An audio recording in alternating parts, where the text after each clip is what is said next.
A mysterious USB lands on Jasmine Crockett's desk.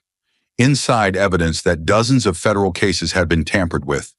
Proof deleted, hearings erased, and criminals quietly set free. And at the center of it all, a federal judge who believed he was untouchable.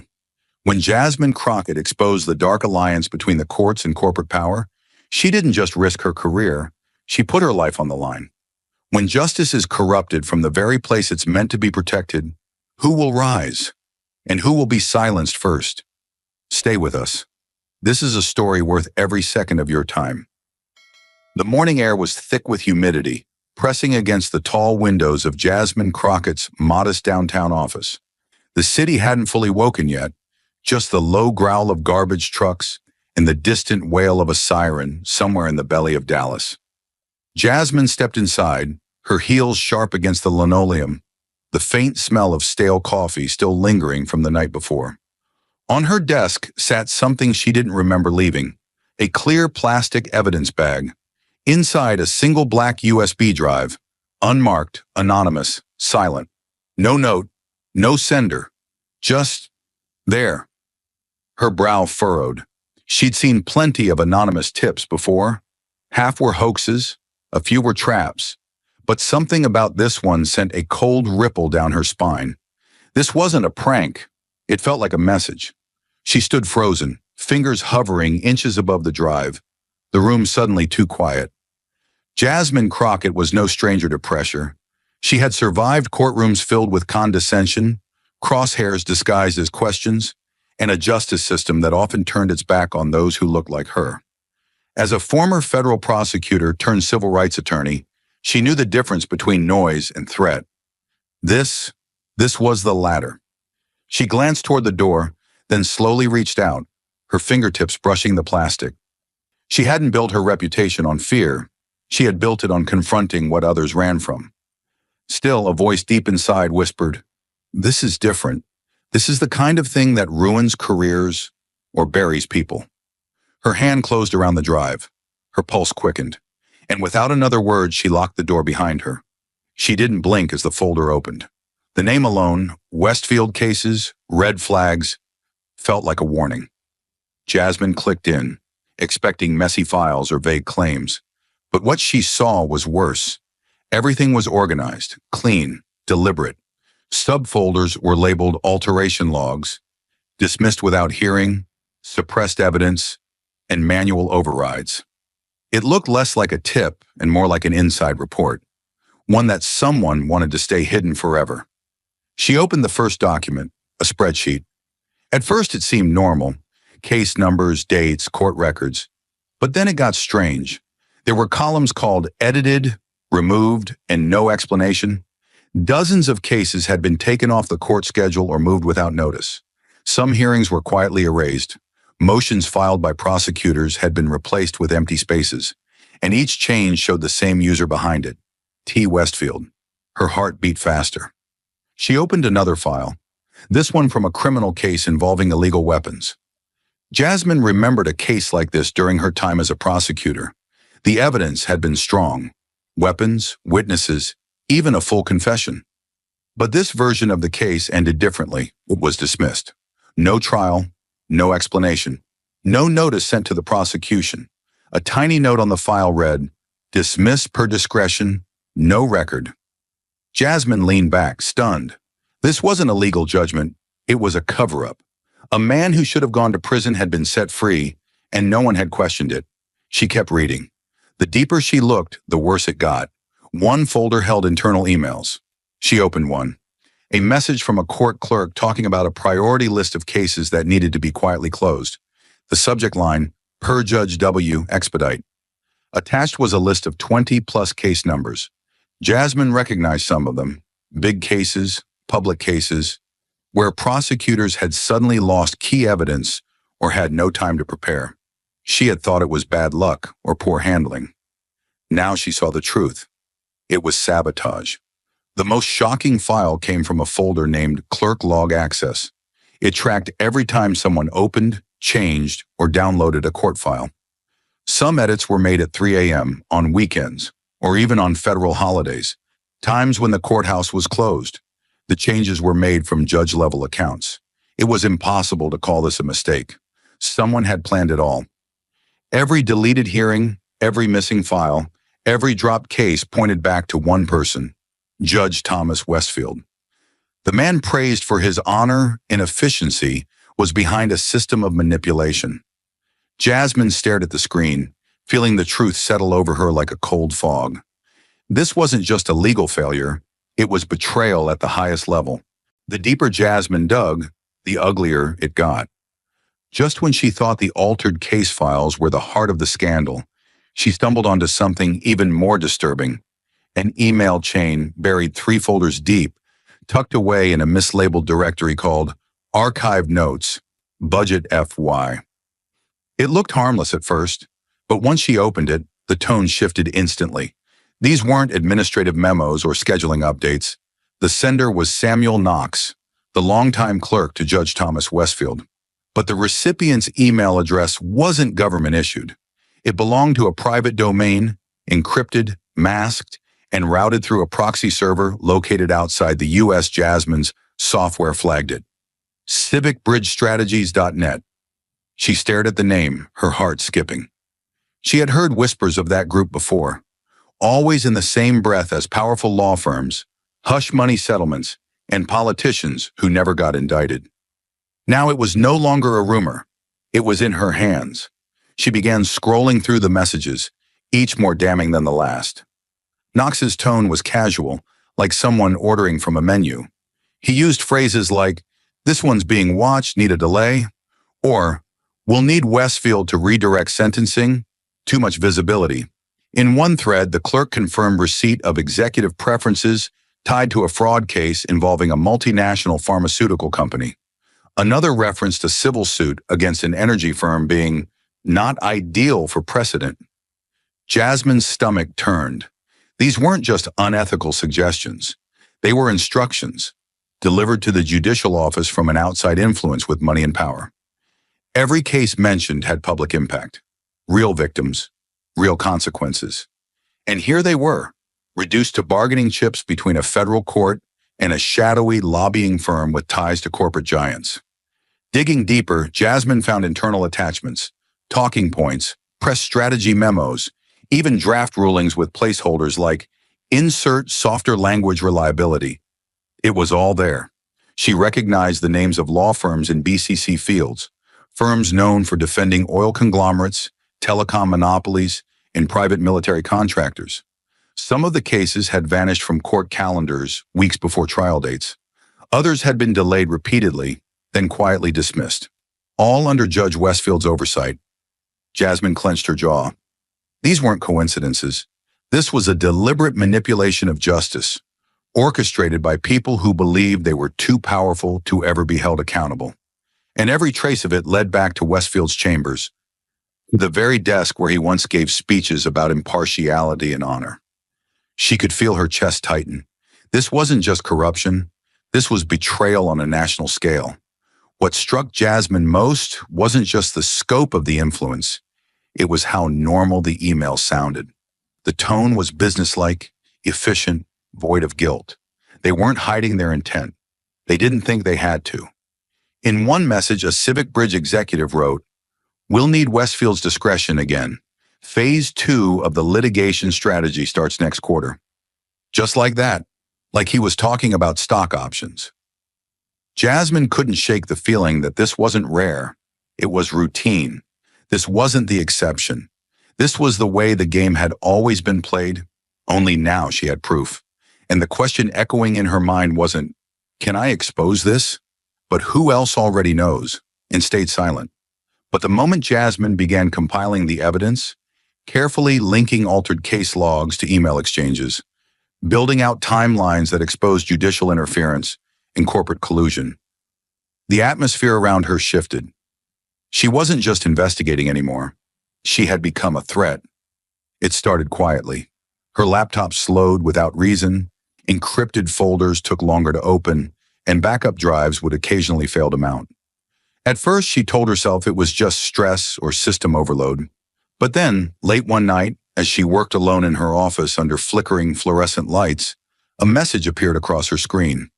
It wasn't an email, and it didn't come from any application she recognized. Just bold, centered white text on a black background. Stop digging or there will be consequences. It hovered for a full 5 seconds before disappearing. No sender, no record, no trace in the logs. Jasmine froze. Her hands hovered over the keyboard, the sound of her own breathing suddenly loud. This wasn't a prank, it wasn't a bluff. It was a warning, sharp, deliberate, and meant to break her resolve. But it didn't stop there. The next morning, Jasmine noticed that 3 emails she had sent the night before were missing from her sent folder, completely wiped, not archived or moved, just gone. When she called one of the recipients, a trusted former colleague, he swore he'd never received anything. Her phone began acting strangely, too. Incoming calls dropped after 1 ring, and during conversations, she'd hear faint clicking, like someone was listening. Even more unsettling were the patterns. Streetlights near her apartment would flicker out as she walked by.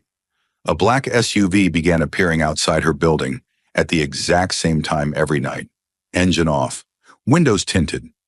Once, when she left her apartment to confront the driver, the vehicle pulled away before she even got to the sidewalk. Jasmine's instincts, honed from years as a prosecutor, screamed surveillance.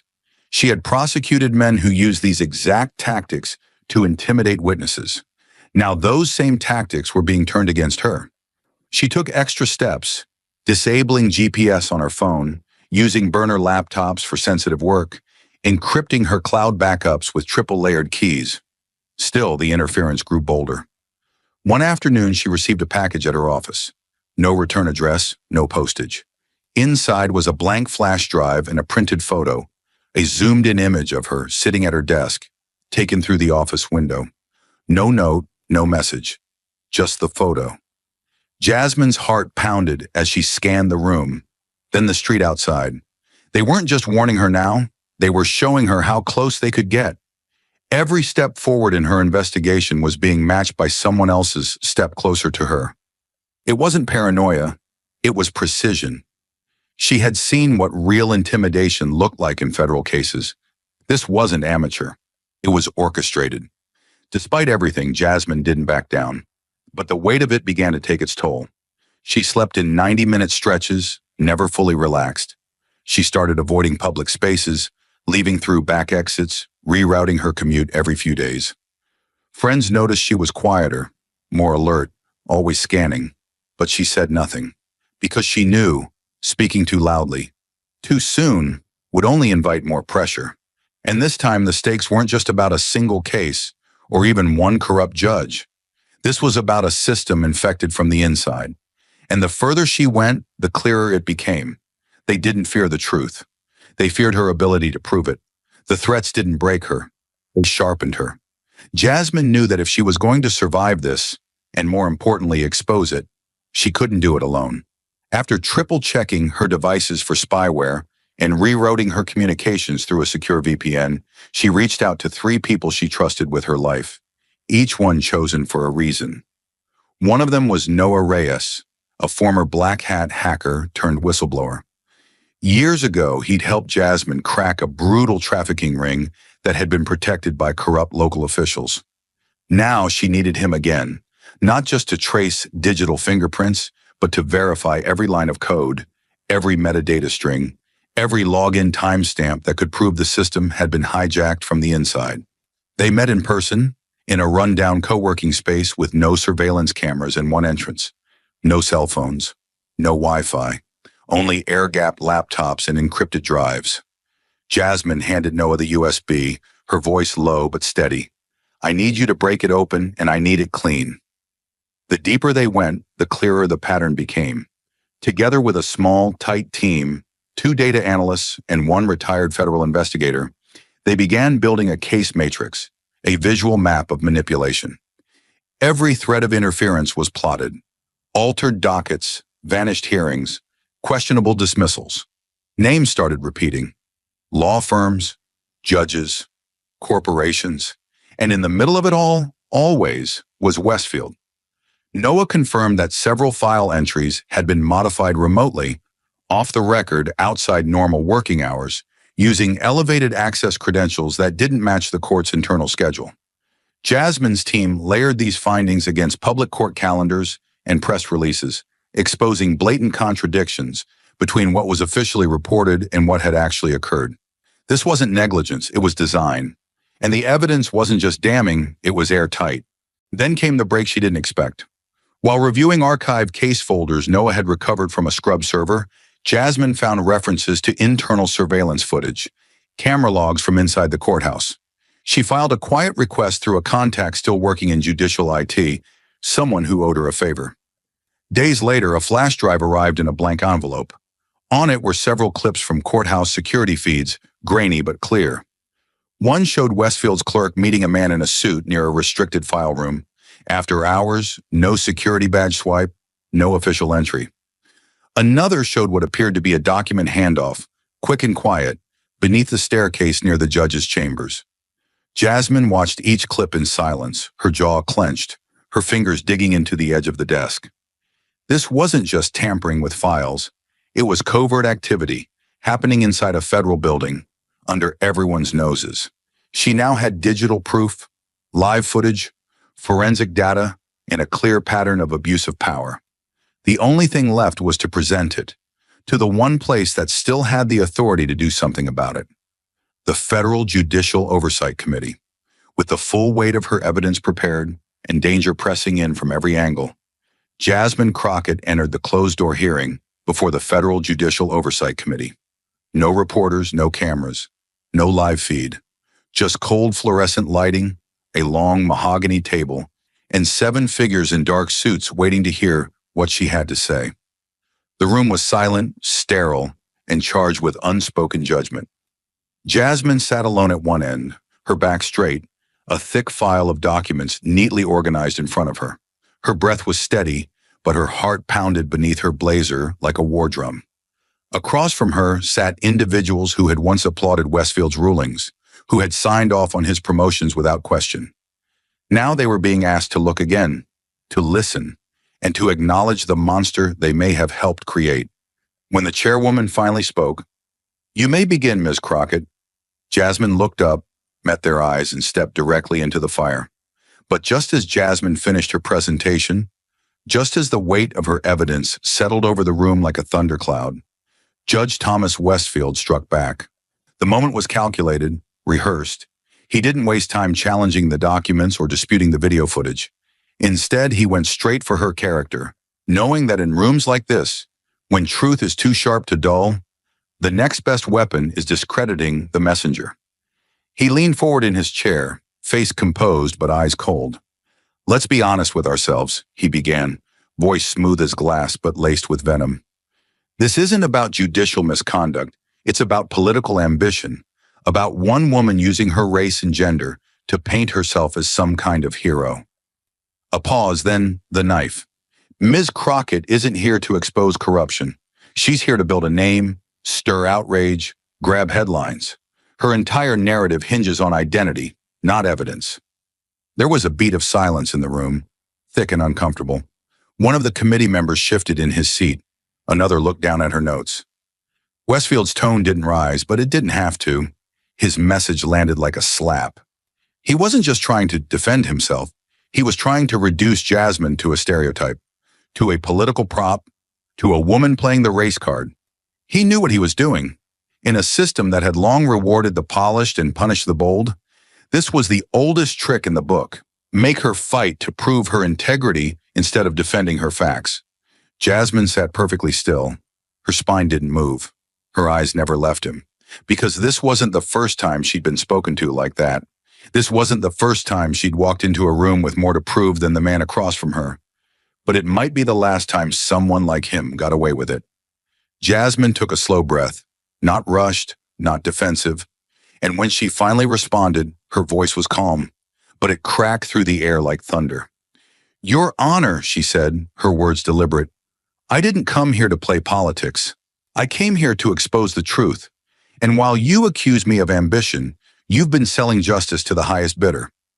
You say this is about identity. Fine, I'll wear that proudly. Because what I've endured to get here doesn't disqualify me. It qualifies me." Her voice didn't shake. It didn't need to. The evidence had already been spoken. Westfield had nothing left but insults, and the room knew it. The moment she stopped speaking, no one looked at him. All eyes were on her, because in that instant, every accusation he made only deepened the silence, and every silence made her power louder. The moment Judge Westfield's accusations died in the air, Jasmine didn't rush to defend herself. She let the silence hang for a few seconds, controlled, steady, then stepped calmly back to the evidence. "We can talk about opinions," she said, eyes locked on the committee, "or we can talk about facts." Her fingers moved with precision as she clicked her remote. The monitor behind her lit up with a full-screen display of an email thread, clean and sharp, projected for everyone to see. At the top, from Samuel Knox, Judicial Clerk, to Alan Dressler, General Counsel, Redmont Industries. Subject, Case 9-9104, Strategic Recommendation. The thread went on for 3 pages. Jasmine didn't read all of it. She didn't need to. She zoomed in on one specific line, her voice crisp. "Dismissal suggested ahead of market call. Q3 alignment favorable." She pointed to the timestamp. This message was sent 2 days before a key ruling that saved Redmont over $40 million in legal exposure. Judge Westfield signed that ruling without hearing from opposing counsel. No oral arguments, no transparency, just done. The room was quiet, not indifferent, not skeptical, watchful. Jasmine didn't pause. She advanced to the next file. "But emails aren't enough, right?" she said. "Let me show you what influence looks like in real time." A grainy black and white video clip began to play on the central screen. It was silent, with a courthouse timestamp in the lower corner. March 12th, 9:47 p.m. The hallway was dim, obviously closed for the day. Jasmine narrated as the video rolled. "That's Samuel Knox," she said, as a man in a dark blazer appeared on screen. "He enters through the East Staff entrance, where security logs show no recorded entry."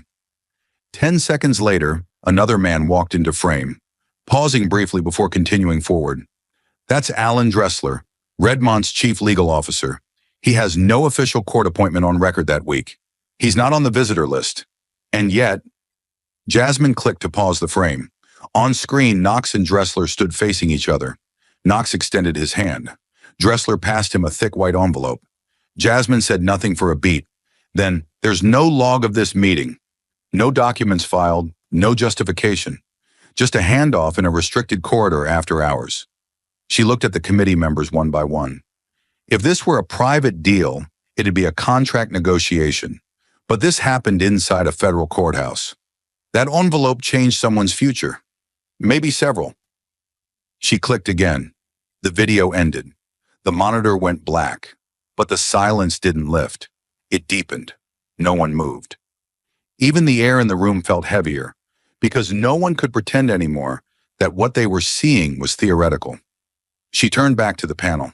Her voice lowered, not from hesitation, but from clarity. "This isn't about speculation. It's about access. It's about power being used in the shadows while this system tells the public it's working in the light." She gestured toward the now dark screen. "That wasn't a mistake. That was a transaction, and I have 5 more like it." The silence continued, but it had changed. Before it had been distant, professional. Now it was personal. Jasmine had turned on the lights in a room where no one wanted to look, and for a long, breathless moment, it seemed the hearing had ended, not with shouting, but with undeniable proof. Then suddenly the stillness shattered. Westfield slammed his hand against the table, the sound echoing like a gunshot in the sealed room. "This is a lie," he roared, rising from his seat, his voice rising with him. "This is manufactured. This entire narrative, this entire circus has been staged to destroy me." His eyes, once steely with control, now burned wild with desperation. He pointed at Jasmine, fingers shaking. "She's not a truth seeker. She's a political opportunist. She twisted harmless correspondence into conspiracy theories." His face was flushed, veins taut along his neck. "I have served this country for 30 years. I have ruled in over 5,000 cases." You really believe I would risk everything? For what? A bribe? A hallway handshake? He turned to the committee members, eyes darting, looking for an ally. Anyone. But no one moved. No one met his gaze. The fury in his voice only made his guilt louder. She has an agenda, he bellowed, fists clenched. You all know it. She's been waiting for this moment. To tear down a judge, to paint herself as a hero. He let out a dry, bitter laugh. I should have seen this coming. The moment she walked in here with her folders and her righteous fire. This was never about justice. This was about me. His voice cracked then, just slightly. Enough for everyone to hear the edge of collapse beneath the anger. Enough to know he wasn't fighting back because he had a defense. He was fighting because he was caught. And Jasmine? She didn't flinch. She stood still, hands resting lightly on the table, her voice low and composed. This isn't about me, she said quietly. It's about you, and what you did when no one was looking. The room fell silent again, but now the silence belonged to her. The truth had already been spoken. The video had already played. The evidence wasn't going anywhere. Westfield stood frozen, his chest rising and falling, sweat dotting his brow. He looked around, realizing, perhaps for the first time in his career, that there were no more doors to walk through. No more robes to hide behind. Only consequences. The outburst echoed in the room long after Westfield's voice had turned raw, but it landed like dust in a storm. Powerless. Empty. His rage, his denial, his trembling grasp at control. None of it could touch the truth anymore.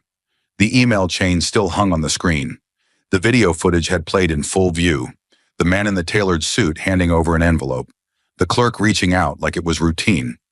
Everyone had seen it. No one could unsee it. What Jasmine had laid bare was no longer an accusation. It was a revelation. It didn't need a prosecutor's flourish or a closing argument. It just needed a room full of people who could no longer pretend they didn't know. As the silence settled, the Federal Judicial Oversight Committee huddled together. There was no shouting, no delay tactics, no legal gymnastics. These were people who had once praised Westfield in confirmation hearings, who'd written glowing editorials about his efficiency and unshakable ethics. But now they looked different, still composed but not invincible. They whispered quietly, faces pale, eyes avoiding Jasmine's. They knew this wasn't just about a rogue judge. This was about a system that had allowed him to operate unchecked for years. And now, with the world's ugliest truth projected across their screen, they couldn't look away. Then slowly, the chairwoman turned. She didn't raise her voice. She didn't hesitate. Her expression was firm, her hands steady as she delivered the words that cracked the courtroom wide open. Judge Thomas Westfield is hereby suspended from all judicial duties, effective immediately and indefinitely, pending the results of a full federal investigation. The sentence fell like concrete. Final, heavy, irrevocable. And then came the silence. Not the kind filled with tension, but the kind that signaled an ending.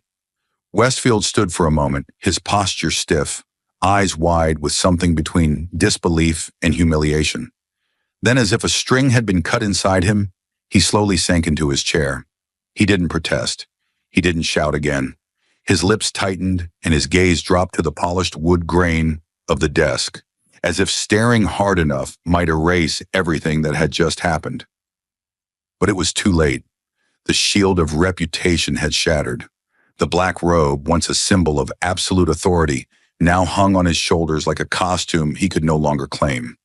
His hands, once so commanding, now trembled lightly as they rested on the table. No gavel, no bench, no power. Just a man exposed, not by rumor, not by politics, but by truth he couldn't outrun.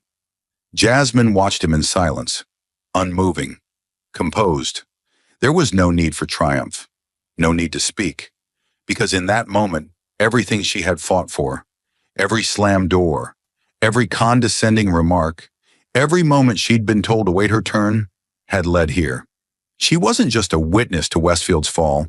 She had orchestrated it, not with vengeance, but with evidence. And yet she didn't allow herself to celebrate, because Jasmine knew that this wasn't the end. This was the breach.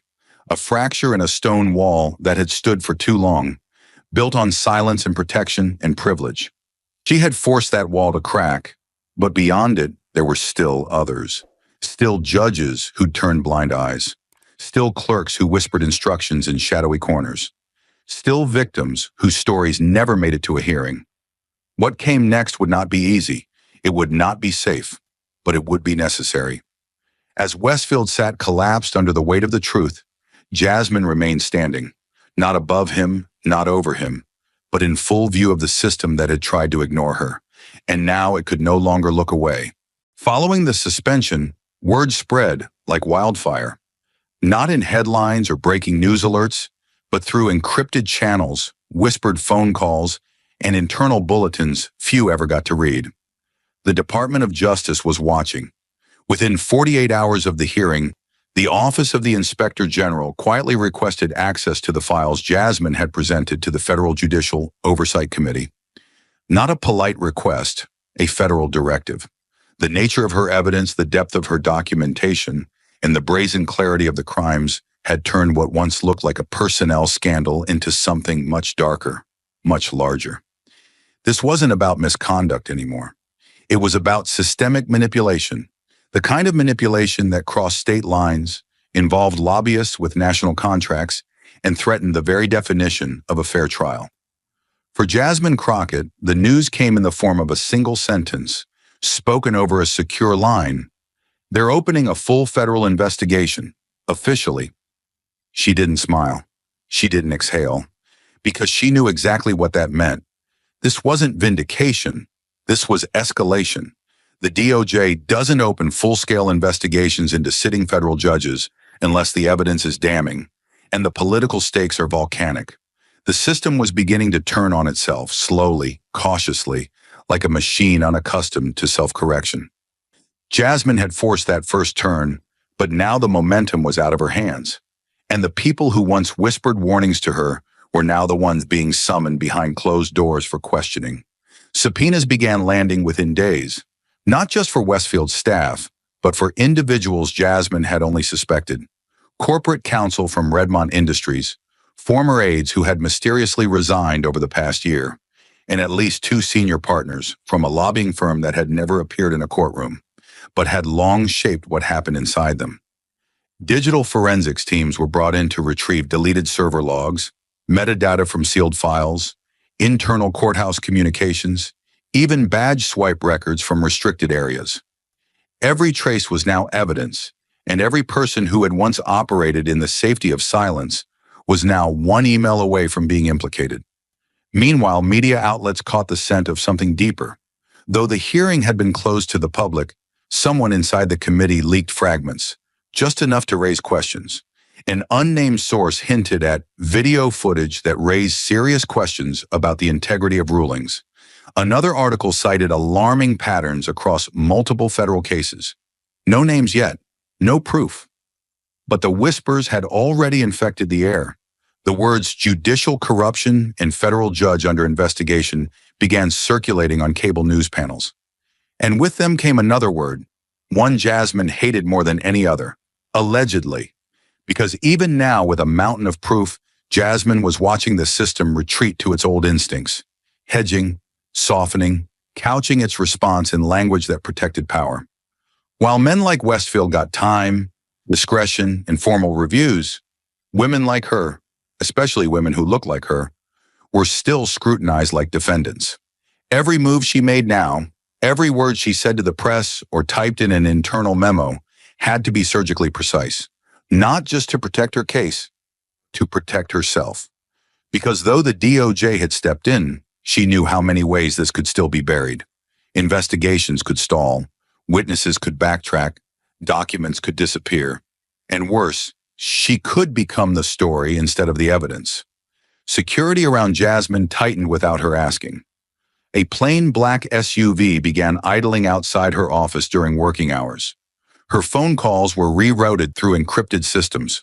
Friends and allies reached out, but cautiously, with cryptic texts and no details in voicemails. She began storing her files in 2 separate locations, one physical, one digital. She no longer worked late in the same place twice in a row. And every time her inbox pinged, she felt a brief flicker of dread before she opened it. Because the higher the stakes rose, the more powerful the enemies became. This was no longer about one judge. It was about how many others had known, had helped, had looked the other way. Then late one night, Jasmine received an envelope. No return address, hand-delivered, slipped under her apartment door. Inside was a single printed page. No signature, no markings. Just a sentence. If the DOJ doesn't silence you, we will. She didn't report it. She had stopped reporting these things. Not because she wasn't afraid, she was, but because she understood now that the people behind this didn't play by the rules. They were the ones who wrote them. Reporting the threat would do little more than generate a file that could be edited or lost or reclassified. So instead, she documented it herself, logged the paper, photographed the envelope, sent the images to 3 trusted sources in 3 different states. Then she burned the original. Because Jasmine knew, in this game, evidence lived longer than people. But she didn't stop. The very next day, she met with federal agents from the DOJ's Public Integrity Section in a secured office in D.C. They brought Chart's case files, even documents she had never seen. Internal memos from Westfield's chambers, audit trails that had never been disclosed, sealed settlements that had quietly vanished from court databases. Jasmine laid out her findings, cross-referencing them with the DOJ's timeline. And as the hours passed, she realized something chilling. Her evidence was only the beginning. The DOJ had uncovered connections she hadn't reached, judges who'd approved settlements under pressure, prosecutors who had dropped cases without clear reason, even federal clerks who had been paid through third-party accounts to alter court calendars. What Jasmine had uncovered wasn't just a rogue operation. It was a network, a well-oiled, tightly woven system of influence and silence that stretched across state lines, corporate boardrooms, and courtrooms that were supposed to serve justice, not sell it. And now with federal agents involved, that network was unraveling, slowly, carefully, but undeniably. As Jasmine stepped out of that meeting and into the cool night air, the city around her buzzed like it always had, cars passing, lights glowing, people moving without knowing the fight that was happening just beneath the surface. She stood on the sidewalk for a moment, clutching a file under her arm, and looked up at the courthouse in the distance. For the first time, she felt it shaped differently, not as a symbol of order, but as a fortress that had been breached. The Department of Justice had opened a door that could never be fully closed again, and Jasmine Crockett had been the one to kick it open. Even before the headlines went live, Jasmine knew what was coming. She had seen this pattern before. When the system finally cracked, the spotlight didn't fall on the perpetrators. It shifted to the disruptor. And now that Judge Thomas Westfield had been suspended, now that the DOJ had launched a full-scale investigation, the cameras had turned toward her. They came fast. CNN, MSNB, Fox, independent podcasts, legal blogs, journalists she had never heard of, and some she had once admired. They all wanted a soundbite, a reaction, a quote they could plaster next to Westfield's name in bold font and use to frame the story. The woman who brought the giant to his knees. The lone attorney who dared to speak. They wanted to elevate her, but only as long as it served the cycle of spectacle. And Jasmine Crockett didn't step into the fire for spectacle. Her phone buzzed constantly. Agents called to confirm she'd been contacted by producers. Lawyers warned her to stay ahead of the media narrative. Friends sent screenshots of her face on news tickers, even though she hadn't spoken a word publicly. Her inbox overflowed with invitations to appear on Sunday morning panels, TED Talks, even a primetime docuseries already in development. The offers came with promises, full editorial control, sympathetic coverage, glowing profiles. But Jasmine saw it for what it was, a new version of the old game. They hadn't believed her when she first raised concerns. They hadn't helped when the evidence started pointing to something darker. But now that the fall had begun, now they wanted a front row seat. She didn't take their calls. She didn't answer the emails. She didn't need a microphone to tell her story because the story was already in the files, in the footage, in the facts. Jasmine had built her case on truth, not attention. The same people who once questioned her motives now asked her for commentary. The same networks that once ignored her court filings now begged her to explain them. But she wasn't interested in retelling the story for sound bites. This wasn't a narrative. It was a reckoning. She moved quietly. She kept working.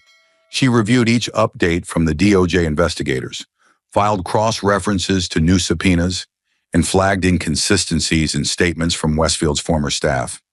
While headlines screamed about scandal, she focused on data, on making sure nothing slipped through the cracks, because she knew what would happen if it did.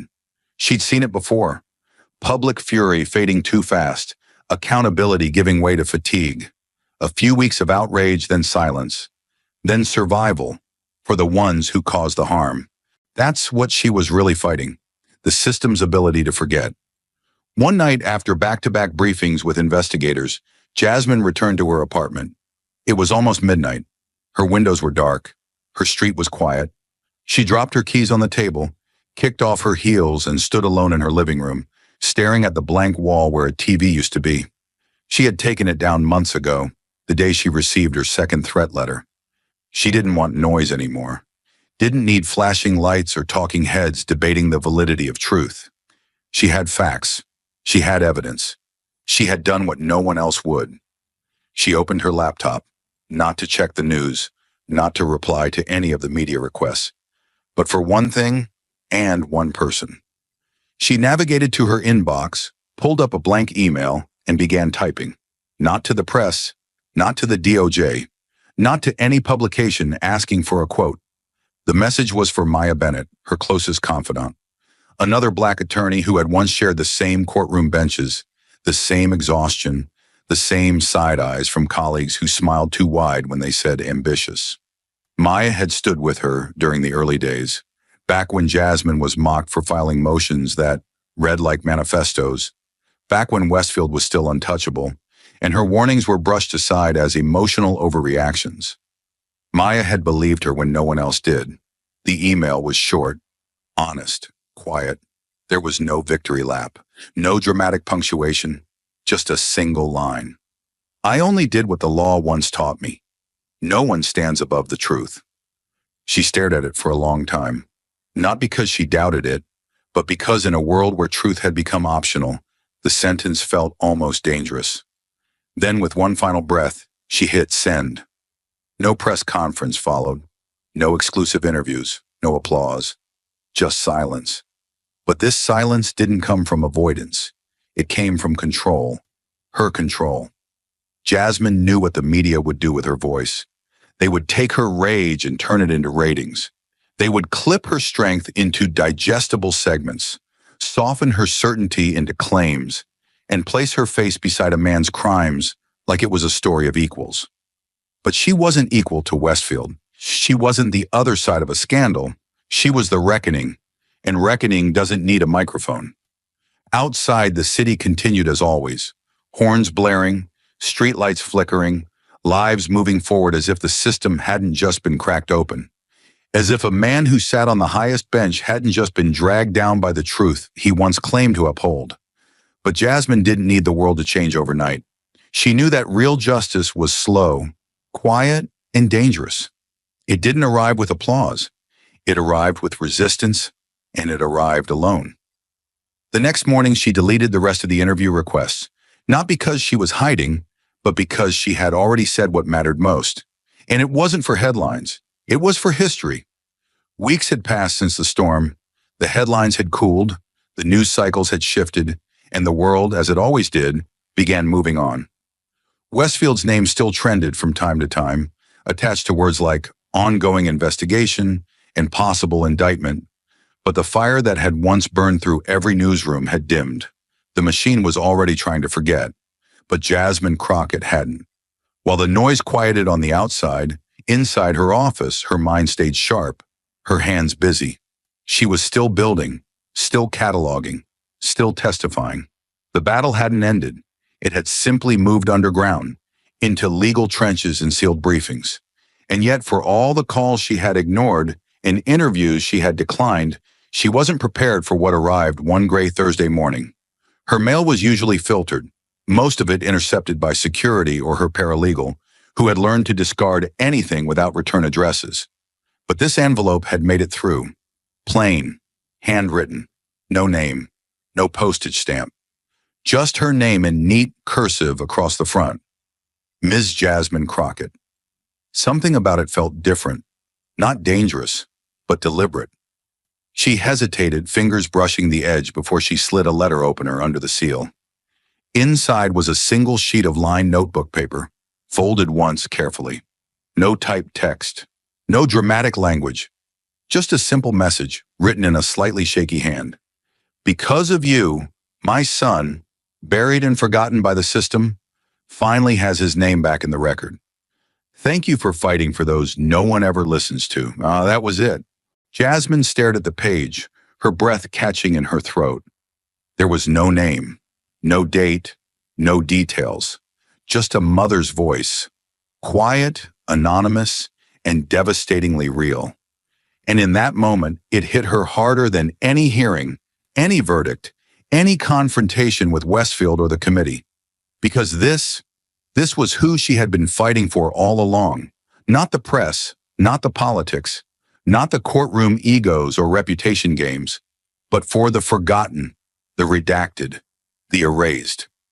She sank slowly into her chair, still gripping the letter, her fingers tightening slightly around the paper, as if afraid it might vanish. A name unspoken, a boy unseen.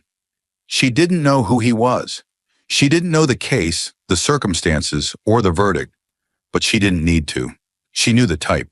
She'd met them in holding cells, in court lobbies, in late-night interviews where families cried, but no one recorded. Boys whose files disappeared, whose trials never came, whose charges were quietly reclassified, shifted, or buried beneath paperwork labeled administrative resolution. They were ghosts within a system that was supposed to give them a voice, and now one of those ghosts had been named again. Officially, legally, permanently. Her heart pounded, not with fear, but with a strange mix of sorrow and resolve. For weeks, she had been battling the machine, turning evidence into action, standing before committees, parsing the language of justice with surgical precision. But this letter, this was the first time she felt what it meant. Really meant. The victory wasn't in Westfield's suspension. It wasn't in the DOJ's investigation. It was here, in a folded piece of paper, in a thank you no one else would ever read. And still part of her ached, because she knew what that mother had endured to write those words. Not just grief, but silence, bureaucracy, indifference, and likely shame. The kind that wraps itself around families when the system fails, and then tells them to be grateful for whatever scraps they're given. Jasmine had heard the stories, missing paperwork, unanswered calls, cases reassigned without explanation. But hearing it, and feeling it in the form of this quiet, handwritten letter, it made the fight personal all over again. She thought about her own past, the clients who never made it to trial, the witnesses dismissed without cause, the young men whose names she never stopped repeating even when the courtroom did. She thought about the first time she was told to keep emotion out of the law, as if justice could be delivered without feeling. As if the law had ever been neutral in rooms filled with power and silence. But this letter proved something Jasmine had always known. Sometimes emotion is the only thing the law has left to answer to. The letter remained on her desk for the rest of the day. She didn't frame it. She didn't lock it away. She didn't post about it or call Maya to read it aloud. It wasn't for public display. It was a reminder, a marker, that somewhere someone's life had shifted, just a little, because she refused to stay quiet, because she said no when the system told her to sit down, because she believed that a name mattered, even when the system did everything to erase it. That night, as the office lights dimmed and the city outside blurred into streaks of headlight and shadow, Jasmine sat alone in the quiet. The letter was still in her hands, and as she reread those few simple lines, she felt something settle inside her. Not peace, not closure, but purpose. A quiet knowing, the kind that doesn't need applause or headlines or validation. Just the truth, spoken clearly, held fiercely, and this time someone had heard it. For Jasmine Crockett, that was enough to keep going, because as long as there were names still missing from the record, she wasn't done yet. The letter from the anonymous mother stayed with Jasmine long after the office had emptied and the city outside had gone quiet. The weight of it, its gratitude, its quiet heartbreak, sat like a stone in her chest, heavy and personal. She didn't file it. She didn't archive it. She simply folded it back along the crease and placed it on the corner of her desk, alone, beside the last untouched legal pad she kept for handwritten thoughts she never shared. The fluorescent lights above buzzed faintly as the evening settled in. Her team had long gone home. The building had emptied. But Jasmine stayed, as she always did, long after the headlines faded, long after the applause stopped. Not because she had to, but because she wasn't finished. Justice to her was never a moment. It was a process, a burden, a legacy. The hum of the city beyond her window felt distant now, muffled by the glass, blurred by exhaustion. She turned her chair slowly, the leather creaking under her, and let her eyes settle on the small shelf beside the far wall. Framed certificates, trial photos, a sealed court document from her very first win. And there, just above them all, hung the picture she never spoke about, the one she never pointed out when reporters came, her father. In the photo, he was smiling, arms crossed in front of a worn courthouse railing, wearing a suit that didn't quite fit but carried the kind of dignity fabric can't buy. His eyes, soft but sharp, looked right into the camera, into her. She hadn't seen that smile in person for years before he died. 12 years behind bars for a crime he didn't commit had taken much of it from him. 12 years lost to a system that saw his skin before his truth. He'd been a father, a coach, a church deacon. And in the span of one morning, a falsely accused man turned into a number in a file. Jasmine was only 13 when they took him, 25 when he walked out, 30 when he was gone for good. Everything she'd done, every case she took, every fight she refused to walk away from, had lived in the shadow of that injustice. And now the same walls that once denied men like him had finally cracked open under the weight of her truth. Jasmine leaned back slightly, her hands folded in her lap, her gaze never leaving that photo. The room around her was dark now, only the glow from her desk lamp casting soft shadows across the walls. Outside, headlights passed like quiet ghosts along the street below. But in here, everything was still.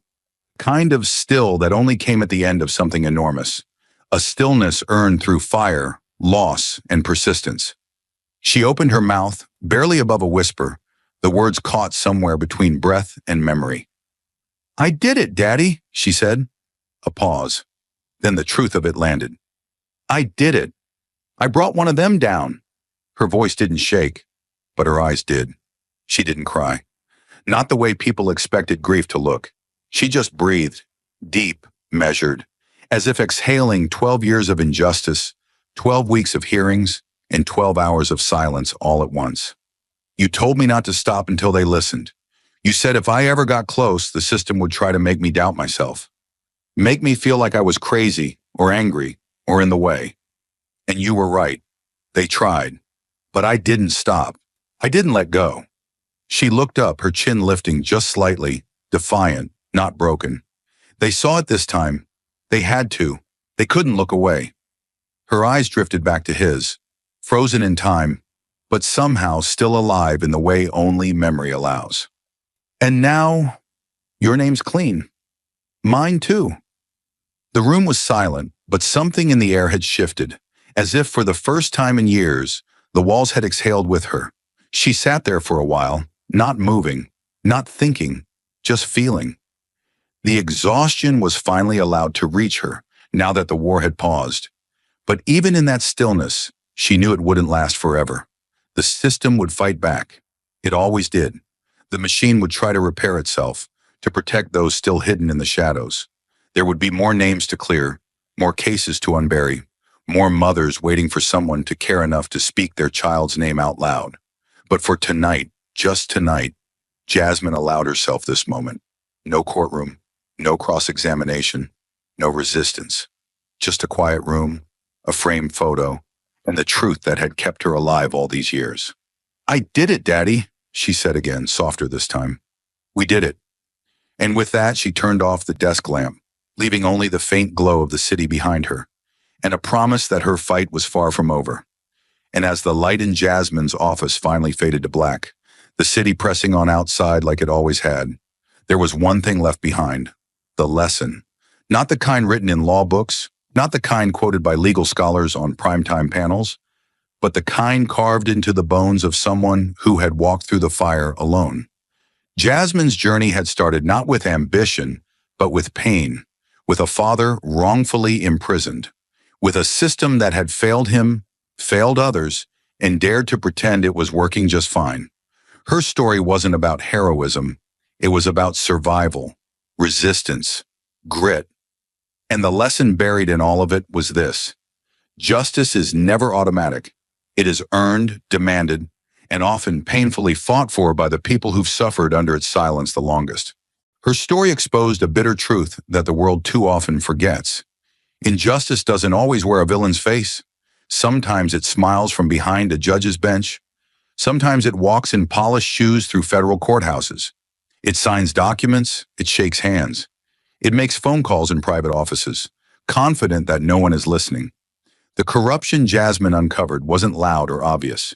It was quiet, calculated, hidden in calendars, buried in redacted memos, disguised in legal language that sounded fair, but served power. That's the danger. That's what makes it so hard to fight. Because injustice doesn't always look illegal. Sometimes it just looks normal. Until someone digs deep enough to reveal the rot beneath. And Jasmine Crockett, unapologetically black, unapologetically relentless, refused to stop digging. She stood in front of people who never expected her to stand at all. She fought a judge protected by decades of prestige. She spoke truth in rooms designed to mute voices like hers. And in doing so, she didn't just expose one man, she exposed an entire system's willingness to protect its own, even if it meant destroying others. The system had failed her father. It had failed victims. It had failed truth. Jasmine didn't collapse under that weight. She carried it and turned it into a weapon.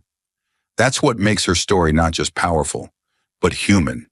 Because the real battle wasn't just in the courtroom. It was in the moments no one saw, the nights she read case files under flickering desk lamps, the mornings she woke up to new threats, the days she was called too emotional, too ambitious, too much, all while staying 10 steps ahead of people who thought she didn't belong in the room. It's easy to talk about courage, harder to live it when the cost is everything. And the cost was real. She gave up sleep, safety, normalcy. She risked her career, her safety, her sanity. And she did it not for recognition, but because she understood something most people forget in a system built on hierarchy and silence. The truth is only dangerous when it's told by someone brave enough not to look away. The human lesson in Jasmine's story isn't that good people win. They don't always. It isn't that justice prevails. Sometimes it doesn't. The lesson is that someone must be willing to light the fire anyway, even when the air is thin, even when the risk is high. Because if people like Jasmine don't speak, then the silence becomes law. Then erasure becomes policy. Then abuse becomes standard. Her story teaches us that the greatest force in a broken system isn't power, it's persistence. A single woman with nothing but a folder full of evidence, a voice trained by loss, and a memory too strong to forget what the system took from her family. She cracked the foundation. She didn't just prove Westfield was guilty, she proved that power is no match for principle. That truth, when spoken by someone who refuses to bow, is louder than the most decorated lie. And in the end, maybe that's the most important lesson of all. Justice isn't given. It's demanded. By the broken, by the silenced. By those who remember what it feels like to be erased. Jasmine didn't win because she was stronger. She won because she never stopped speaking, even when no one wanted to listen. And now that Jasmine's fight has been fought, now that the curtain has been pulled back and the rot beneath exposed, the story doesn't end. It begins with you. Because if there's one truth this war has revealed, it's that corruption does not collapse on its own. It calcifies. It adapts. It hides in plain sight. Jasmine didn't bring down a titan because she was given permission. She did it because she refused to wait for someone else to go first.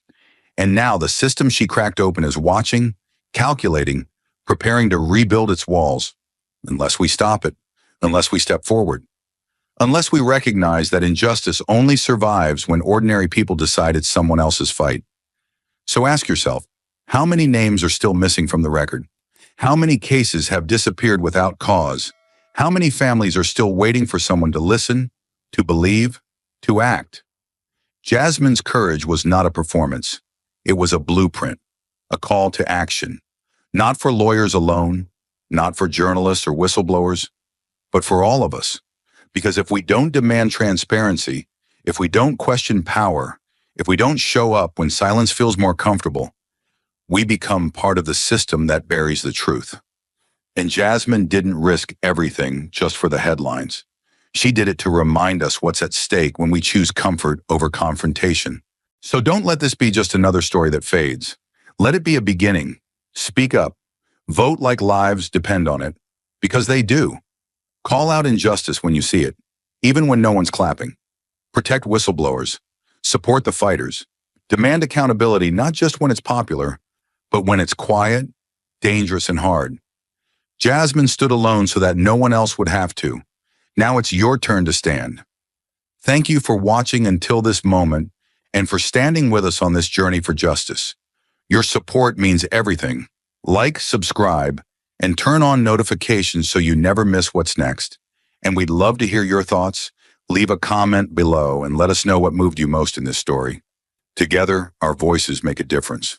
Judge Marlene Whitaker tried to silence Jasmine Crockett with a $10 million fine. She even allowed federal agents to storm the courtroom, ready to arrest her in front of the nation. But Jasmine Crockett, a fearless civil rights attorney, didn't flinch. She stood taller and turned the trial into a reckoning. But the question is, what did Jasmine Crockett say in that courtroom that left the judge speechless and the government afraid? Stay with us. This is a story worth every second of your time. It was a gray Monday in Houston, the sky heavy with clouds as rain tapped against the courthouse windows like a quiet warning. Then the doors opened, and silence followed. Jasmine Crockett walked in alone. No guards, no entourage, just presence. Her charcoal blazer sharp, her stare sharper. She moved like someone who knew the system and feared none of it. In one hand, a worn leather briefcase. In the other, a calm that cut deeper than anger. Each step echoed like a countdown. She wasn't here to play their game. She was here to flip the board. Jasmine wasn't just any lawyer. She was a symbol, a civil rights crusader with a sharp tongue and a sharper mind, known for dismantling systemic injustice one courtroom at a time. But today, she wasn't the one holding the scalpel. She was the one on trial. The accusation was clear. She had defied a federal gag order by publicly speaking about a class action suit against a tech giant accused of mass surveillance and discrimination. A $500,000 fine loomed over her, $500,000 payable in 10 days. Most would buckle, most would beg. But Jasmine Crockett was not most. She stood alone, not because she had no allies, but because she refused to hide behind them. In a room built to tame rebellion with order and fear, she brought something far more dangerous, conviction. And whether the court knew it or not, the game had already changed the moment she walked in. The judge, Marlene Whitaker, adjusted her glasses, glanced down at the docket, and said with cool finality, "Ms. Crockett, the court advises you to have legal representation." A murmur spread through the room. Standard protocol, expected reply. But Jasmine didn't flinch. She stepped forward, calm but electric, like a storm held just beneath the surface. "With respect, Your Honor," she said, her voice steady but sharp enough to cut glass, "I will be representing myself." A second of stunned silence followed, then a few scattered gasps. The prosecutor leaned back in his chair, smirking, as if watching someone volunteer to step into a lion's cage unarmed. Judge Whitaker frowned, wary. "You're a licensed attorney, yes, but this case, this court, is federal. Are you certain?" Jasmine didn't blink. "More certain than I've ever been." It wasn't arrogance. It was resolve sharpened by years of watching the system bend only for the powerful and break everyone else. She wasn't just fighting for herself. She was fighting against the quiet machine of injustice that punished defiance and rewarded silence. And in that moment, her decision to stand alone didn't feel reckless. It felt revolutionary. She knew how this room worked, how words could be twisted, how intent could be buried under procedure. But if they wanted to put her on trial for speaking the truth, then she'd make sure every word rang like thunder. The air turned electric, the courtroom still as if bracing for impact. Jasmine Crockett wasn't just defending her rights. She was putting the entire system on trial. She wasn't just standing in defiance now. She was preparing to strike at the foundation beneath their feet. Jasmine reached into her briefcase, calm and steady, pulling out a folded sheet of paper. No drama, just purpose. She held it up and said, her voice firm but even, "This is the First Amendment of the United States Constitution." Her eyes met Judge Whitaker's, unwavering. It protects the right to speak, the right to share the truth, the right to be heard, especially when what we're saying makes people in power uncomfortable. The room stayed quiet, but something shifted. Those rights weren't written just for politicians or CEOs or people with the right connections. They were written for all of us. She held the paper a little higher. And I won't let mine be taken because someone decided my voice is too loud. She stepped forward, slow but certain, her voice cutting through the stillness. When I spoke about this case, about how a tech company collected data from people in low-income neighborhoods without consent, I wasn't revealing secrets. I was protecting my community. I was doing what the system has failed to do for decades. Tell the truth. She paused, scanning the room. But instead of being heard, I was punished. Not because I lied, but because I wasn't supposed to speak at all. She let that sit for a second. Because I don't come from money. Because I don't have the right last name. Because I'm not the one they expect to take the mic. The reporters weren't writing anymore. They were just watching. Jasmine turned slightly to face the room. Let's not pretend this is about legal process. It's about control. It's about keeping people like me quiet and making sure others never think to stand up in the first place. Her voice stayed low, but every word hit. Because when I speak, I'm labeled a problem. But when power hides behind silence, it's called protecting the court. She paused again. Then came the line, the one no one could unhear. When I speak, they call it trouble. When they speak, they call it justice. The courtroom had fallen into a deep, uneasy silence after Jasmine's final line. Not a single chair creaked, not a pen scratched. Judge Marlene Whitaker's face remained composed at first, but her eyes narrowed with unmistakable heat. There was no mistaking it now. Jasmine had struck a nerve. The judge leaned forward, slowly, deliberately, placing both hands on the bench. Her voice, when it came, was low but laced with ice. "This court will not be used as a platform for political grandstanding," she said, each word clipped and controlled, but pulsing with restrained anger. "Your continued disregard for courtroom decorum and your attempt to sway public opinion are unacceptable. You have not only ignored a federal gag order, you have shown this court outright contempt." Her hand moved toward the gavel.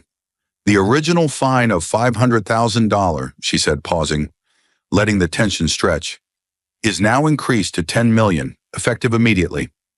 The gavel slammed down like a gunshot. Shock was instant. Audible gasps broke through the stillness. One reporter dropped her notebook. A defense attorney seated in the gallery muttered, "10 million?" under his breath. The prosecutor's smirk was gone. This wasn't how these things usually played out. Even the bailiff looked unsure. But Jasmine didn't flinch. She didn't shift. Her breathing didn't change. In fact, she looked almost calm, because she had expected this. She knew this system, how it punished not dishonesty, but disobedience, how it cloaked insecurity in legal language. She wasn't being fined for a crime. She was being fined for daring to speak truth in a room built to control it.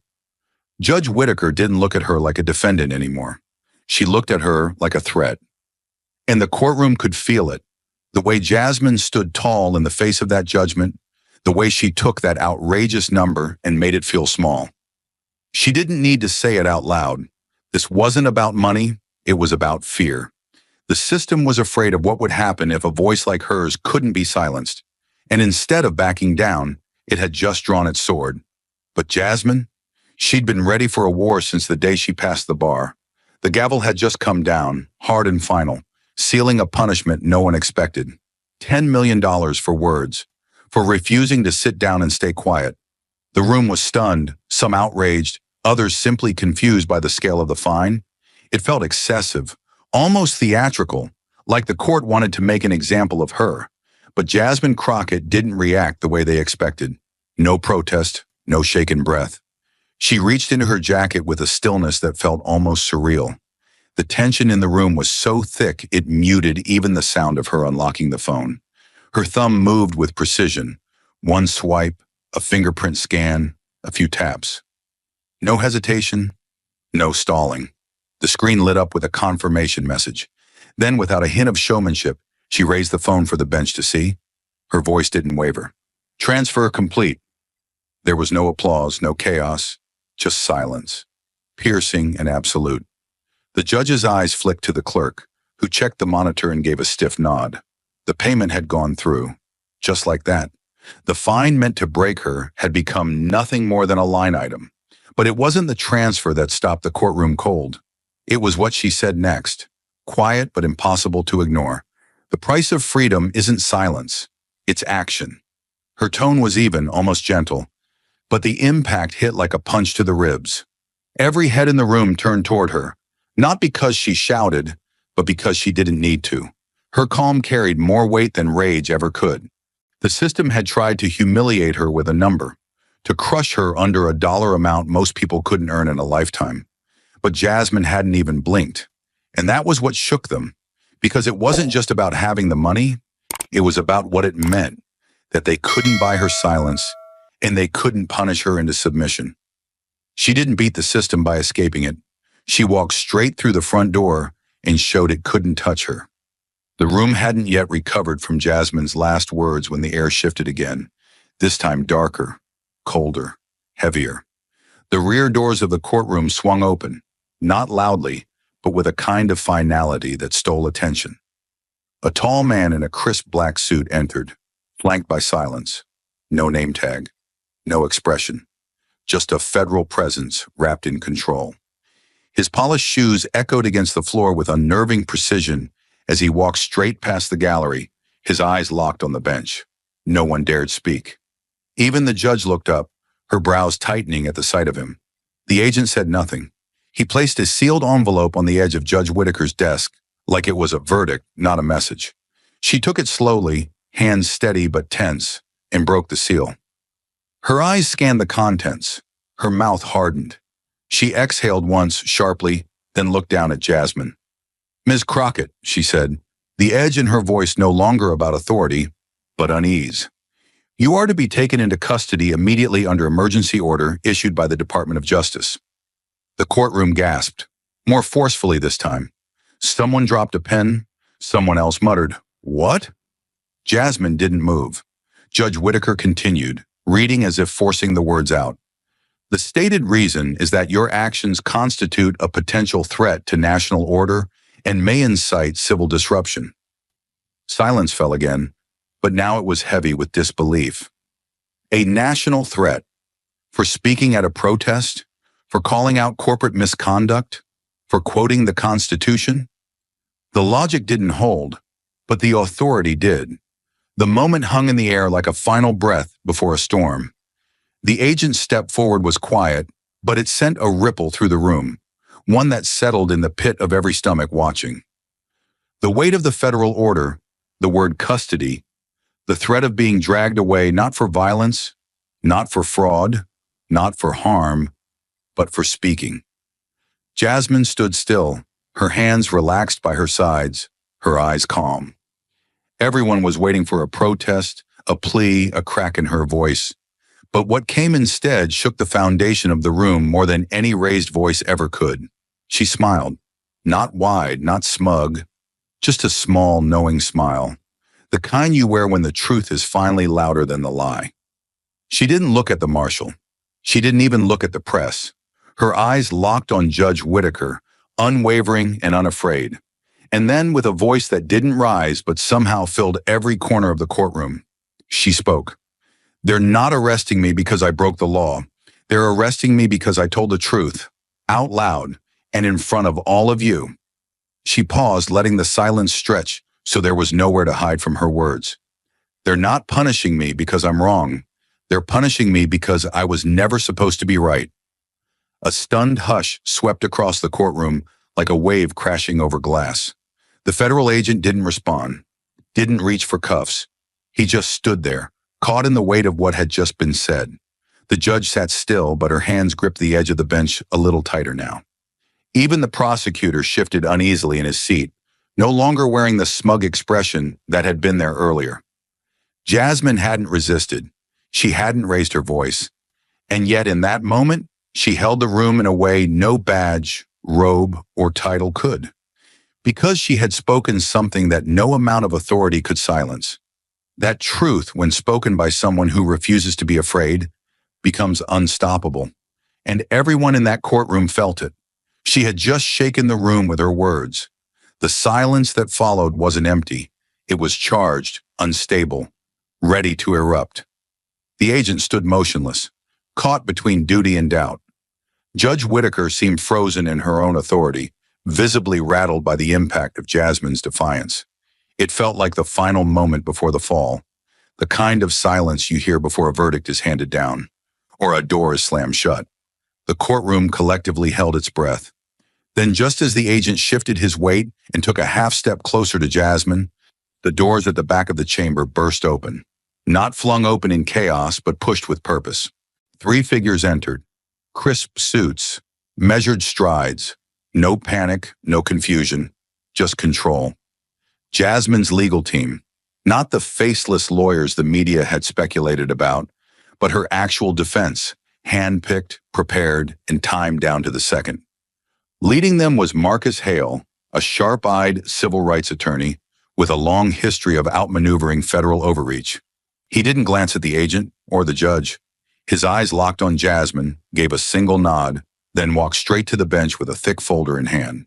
The courtroom stirred again, a pulse of disbelief moving through the crowd. Without waiting to be acknowledged, Marcus placed the folder on the bench with the kind of confidence that doesn't ask for permission. "Your Honor," he said, voice calm but firm, "this is an emergency injunction issued by the Fifth Circuit Court of Appeals. Effective immediately, it prohibits any federal detainment or transfer of Ms. Jasmine Crockett pending judicial review." He slid the folder forward. The courtroom collectively exhaled. The agent blinked, visibly unsettled. Judge Whitaker's jaw tightened, but she said nothing. Her hand moved to the file, opening it with the practiced tension of someone trying to maintain control of a situation rapidly spinning out of her hands. The judge scanned the document. Her eyes moved faster now, her lips pressing into a hard line as the reality of it set in. The injunction was real, valid, irrefutable, and it changed everything. She looked up at Marcus, then at Jasmine, and finally at the agent who was now holding his position, but no longer advancing. "Is this verified?" she asked. Her voice, for the first time all morning, betrayed the slightest tremor. Marcus gave a measured nod. "Filed at 9:42 a.m., Your Honor. Confirmed by the clerk's office. I suggest the court check the electronic record." Her clerk was already typing, pulling up the file on the system monitor. After a few seconds, he gave a slight nod.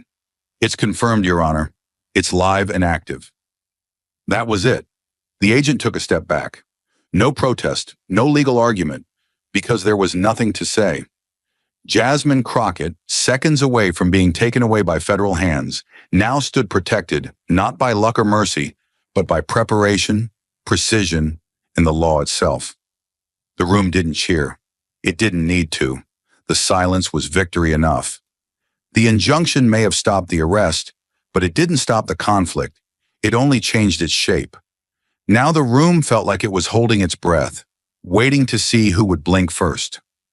Judge Whitaker sat straighter, her knuckles pale as she gripped the edge of her bench, her authority having been publicly checked, yet still intact. Technically, the federal agent remained near the witness stand, his stance rigid, jaw tight, eyes tracking Jasmine like a target that hadn't left the radar. And on the other side stood Jasmine's legal team, focused, immovable, like a wall built brick by brick out of facts, filings, and unshakable purpose. The air wasn't tense, it was volatile. Everyone could feel it. Something bigger than a hearing was unfolding. Judge Whitaker broke the silence. "This court recognizes the appellate ruling," she began, her voice flat and controlled, "but it does not invalidate this court's jurisdiction over the underlying matter." She turned her gaze toward Jasmine's counsel, as if daring them to challenge her again. "And it certainly does not absolve Ms. Crockett of her continued violation of federal gag orders and incitement of public disruption." Before her attorney could respond, the federal agent interjected, calm but firm, stepping forward. "Your Honor, the concern is no longer just legal. The Department of Justice believes Ms. Crockett's statements may influence public unrest. Her rhetoric is spreading across multiple platforms. We are dealing with a security risk." The word security hung in the air like a loaded weapon. The implication was clear. Jasmine's words were now considered dangerous, not because they were false, but because they were being heard. Jasmine moved then. No signal, no cue, just a quiet, deliberate step forward. Her voice didn't rise. It never needed to. "Let's stop pretending this is about procedure," she said, her tone calm but cutting. "It stopped being about law the moment the DOJ walked through that door with an arrest order and called me a threat for telling the truth." The judge stiffened but said nothing. "You're arguing over rules, but none of this has been fair. Not since the beginning." She gestured, not wildly, but with control, toward the agent, the judge, and her own legal team. "Three sides fighting over power, while people like me, people without the right money, the right name, the right protection, get crushed in the middle." Her lawyer began to speak, but she held up a hand to stop him. This wasn't a moment for motions or precedent. It was a moment for truth. "I'm not just defending myself here," she continued, scanning the room. "I'm defending everyone who's ever been told to sit down, shut up, and take whatever's handed to them by the system. Everyone who's ever had their story rewritten by someone in a suit who thinks silence is safer than justice." She turned back to Judge Whitaker, locking eyes with her. "You may wear the robe, Your Honor, but if this courtroom can't tell the difference between dissent and danger, then it's not a courtroom anymore. It's a stage, and we all know who writes the script." Her voice didn't waver. Her breathing stayed calm, but her words hit with the force of someone who had carried them for years. "I'm not here to cause chaos," she said, a slight edge forming under the clarity in her voice. "I'm here to show what happens when someone refuses to disappear, when someone refuses to whisper just because it makes the people in power more comfortable." Another pause, thick and deliberate. Then she said the line that broke through every wall in the room, spoken with simple precision. "If justice only belongs to the rich and the quiet, then it was never justice at all." No one spoke. Not the judge, not the agent, not the press. Because deep down, even those who disagreed with her felt it. That cold sting of recognition. The truth she just said out loud was the truth many had seen, but never dared to name. And now that it had a voice, it couldn't be unheard. The courtroom still vibrated with the echoes of Jasmine's last words. No one moved, but everyone felt the shift. The kind of moment where power, once absolute, quietly unravels at the edges. The federal agent stood frozen, eyes narrowed, earpiece pressed tighter to his ear. A pause, then a quiet nod. He reached into his jacket again, but not for force. This time, it was a phone. He read something on the screen, clenched his jaw slightly, then looked to Judge Whitaker. A subtle shake of the head. No grounds, no warrant, no justification left standing. The attempt to detain Jasmine had crumbled under its own weight. He stepped back, spine still straight, but the authority around him dimmed. Without a word, he turned and walked out, the heavy doors closing behind him with a soft, anticlimactic click. Judge Whitaker, now visibly strained behind the thin veil of formality, adjusted her robe like it might help her regain control. It didn't. She tapped her gavel once, not in dominance but in surrender. Her voice, once sharp and absolute, came quieter now. "Given the lack of standing grounds for further action," she said, scanning the room but avoiding Jasmine's eyes, "this court is adjourned." She stood, not defiantly, not proudly, just done. She turned away, retreating from the bench without ceremony. The robe that once symbolized complete authority now looked strangely small on her shoulders. One by one, the other officials followed. The courtroom, once pulsing with tension, was still again, but not calm. No, it was something else now. Changed. Jasmine didn't move right away. She stood there surrounded by silence, letting the moment breathe. She had walked into this courtroom accused, cornered, and outnumbered. And yet here she stood, untouched, unbroken. Slowly she gathered her documents. No hurry, no glance toward the cameras, just methodical, controlled movement. Then she looked up, not at her team, not at the press, but at the bench where justice was supposed to live. Her voice cut through the stillness, not loud but clear, resolute. You wanted me to bow. A beat. One more second of wait. But I was born to stand tall. She turned and began walking toward the exit, her heels tapping evenly against the courtroom floor. The sound echoed with finality. Her legal team followed a step behind, but no one spoke. No one needed to. She didn't look back. She didn't wave to the cameras. She didn't acknowledge the dozens of eyes watching her leave. Because this wasn't about spectacle. It was about survival, about truth, and about a system that tried to punish a voice it couldn't control. As the doors closed behind her, the stillness remained for only a moment. Then the room erupted, not in noise, but in motion. Reporters scrambled out of the gallery, phones rang, messages were sent. Headlines began writing themselves in real time.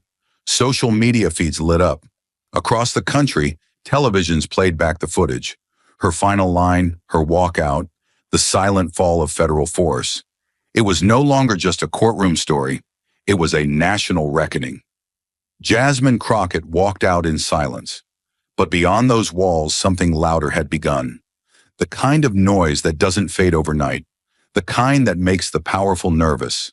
The kind that reminds a country that sometimes one person standing up, alone, unshaken, is more powerful than any institution trying to make them disappear. The courthouse doors had barely closed behind her when the world outside caught fire. Jasmine's silent exit, her final line, the stillness of power retreating, it had all been captured from every possible angle. By morning, the footage had gone viral. News anchors spoke her name with equal parts awe and controversy. Her image, standing tall, face calm, eyes defiant, was splashed across front pages and news tickers from coast to coast. The lawyer who refused to bow. Jasmine Crockett breaks the silence. One woman against the system. Talk shows dissected her tone, her posture, her past. Political panels argued whether she was a hero or a problem. In every coffee shop, newsroom, boardroom, and courtroom across America, her name came up. Not as a footnote, as a flashpoint, a symbol, a reckoning. But while the public roared, somewhere in a quiet office inside a faceless federal building, the next move was already being prepared. Not with headlines, not with sirens, with silence, with spreadsheets, with old tools in a new war. A request was filed, discreet, coded in bureaucratic language. Initiate full financial audit on Jasmine D. Crockett.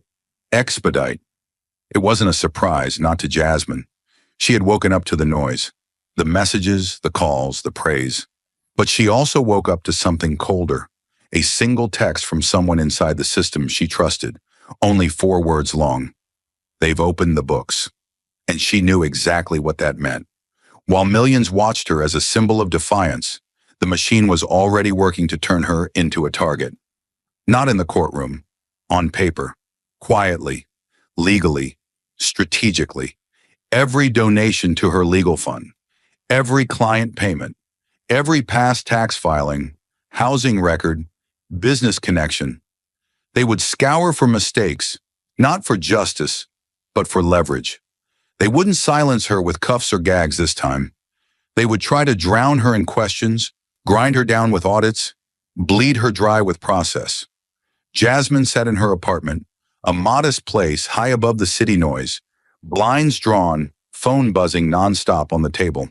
She stared out at the skyline, coffee cooling in her hands, knowing exactly what was coming next. She wasn't afraid, but she wasn't naive either. They would come for her reputation, then her income, then her right to practice. They wouldn't make the mistake of public spectacle again. No, This time they'd move under the surface, cutting with clean hands and sealed files. Jasmine had already survived worse. She didn't grow up with safety. She grew up learning how to read silence, how to move when the system wanted her still. Her legal team was already preparing. Marcus had called at 6 a.m., his voice sharp, urgent. They've activated 3 departments: financial crimes, ethics, regulatory compliance. We're going to need to be 3 steps ahead every hour. She had nodded even before he finished. Of course, she knew how the next chapter worked. You humiliate the system in public. It hunts you in private. You speak too loudly. It doesn't muzzle you. It buries you in paperwork, and then leaks the story to say you fell under your own weight. But Jasmine was done falling. She turned off the television mid-interview. A commentator was arguing that she was too aggressive in court, that she should have respected the process. She smiled without humor.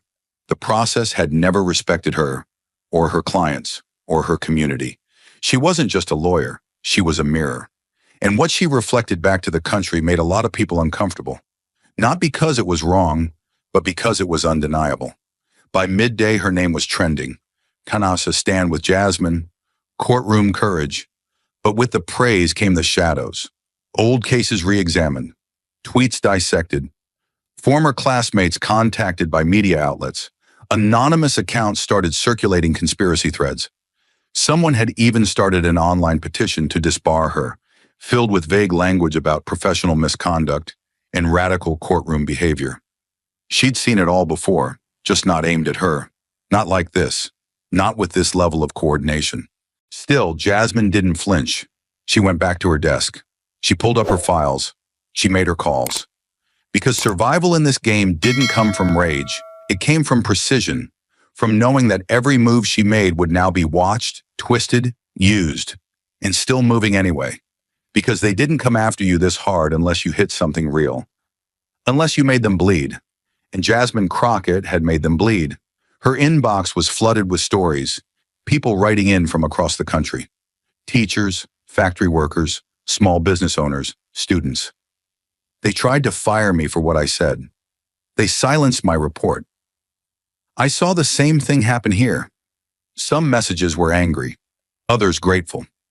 Most were just desperate. Desperate for someone to say it out loud, that the system wasn't broken, it was functioning exactly as designed, and that someone had finally called it out under oath in front of cameras, with no armor but truth. She knew this wasn't the end. It wasn't even the middle. It was the opening shot in a longer war. The courthouse victory had been real, but it was only the first line in the playbook. Now the strategy would be different. Now they would try to isolate her, undermine her, confuse the public until her message got lost in the noise. But she had clarity. She had discipline. And most of all, she had nothing left to lose that hadn't already been threatened. As night fell, Jasmine sat down with her team. No stage lights, no reporters, just files, whiteboards, coffee, and strategy. They didn't talk about if more attacks would come. They planned for when. Every possible accusation, every possible spin, every loophole they'd use to trip her, and every step she'd take to walk right through it, because this wasn't about winning one case. This was about what happened when someone like her stood up, survived, and refused to sit back down. And in that moment, surrounded by silence and determination, Jasmine understood something deeper than fear, louder than applause. She hadn't just started a fight. She had become one. The attacks didn't take long to evolve. One day after the courtroom shook beneath Jasmine's feet, the country was already split down the middle. The same headlines that once praised her now carried asterisks, cautioning readers about the controversy. Talk show hosts debated her like a political figure. Was she a brave truth-teller or a reckless agitator? Was she standing up to injustice or grandstanding for attention? By the second day, the divide had crystallized. One side, the young, the marginalized, the disenfranchised, held her up as a symbol. Their feeds were filled with quotes from her testimony, her silent stare before the judge, the moment she refused to bow.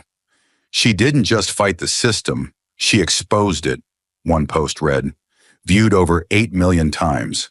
But the other side came with knives sharpened in silence. Columnists from traditional outlets accused her of undermining the legal process. "This isn't how real lawyers behave," one op-ed barked. "Respecting the rule of law means accepting the decisions of the court, not performing for cameras." Bar associations, mostly silent the day before, issued carefully worded statements about maintaining the dignity of the courtroom. Behind closed doors, emails circulated, invitations disappeared. Old law school professors gave cold interviews about her being bright but impulsive. Former colleagues called her divisive. Legal experts appeared on morning news panels, arguing she had turned a courtroom into a political circus.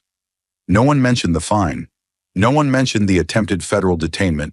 They focused on her tone, her posture, her refusal to back down. Then came the panel on State View, a widely watched political analysis show known for its confrontational format. Jasmine had agreed to appear, not to explain herself, but to speak directly without edits, without filters. The producers expected a defensive guest, someone who might try to soften her image, appease the backlash, maybe clean up the viral edges. What they got was something else entirely. She entered the studio calm, collected, and ice clear in her intention. No publicist, no pre-interview, just her voice. The host didn't waste time. "Ms. Crockett," he began, leaning forward over his polished desk. "Some say you've become a lightning rod, that your courtroom behavior was disrespectful to the judicial process, that you've turned a legal proceeding into a stage play." The other panelists nodded. Jasmine didn't react. She waited. When it was her turn, she looked directly into the camera, her tone controlled, unwavering. "They say I disrespected the courtroom," she said. "But what's more disrespectful? Speaking the truth, or punishing someone for it?" The host tried to interrupt, but she didn't pause. "They want to talk about theater? I wasn't the one performing. The performance was in the silence, the intimidation, the misuse of power dressed up in robes and procedure." She leaned slightly forward, her voice quiet but forceful, like the moment before a dam breaks. "You can't demand respect from people you're actively silencing." One of the panelists interjected, a former federal prosecutor. "But there are rules. Courts have rules. You can't just say whatever you want." "That's the problem," Jasmine snapped back, calm but cutting. "The rules protect power. They don't protect people. And when those rules are used to cover lies, to hide misconduct, to silence the voices of the communities who are most affected, then those rules need to be questioned." The room went still. She didn't raise her voice. She didn't point fingers. But every word felt like it had been sharpened in fire. Then she delivered the line that would lead the next morning's headlines. "There is nothing more serious than the truth. If that scares them, I'll say it louder." The host blinked. Another panelist looked away. Somewhere in the control room, a producer mouthed, "That's the clip." The internet lit up within seconds. Clips of the exchange hit social media before the broadcast even ended. Supporters called her fearless. Opponents called her dangerous. One trending hashtag read, "Louder with Jasmine." Another, more critical, simply said, "Courtroom chaos." The divide was no longer about what she'd said, it was about what she represented. Jasmine wasn't just a lawyer anymore. She had become a symbol, a battle line, a question people had to answer for themselves. What happens when the law is technically followed, but justice is left behind?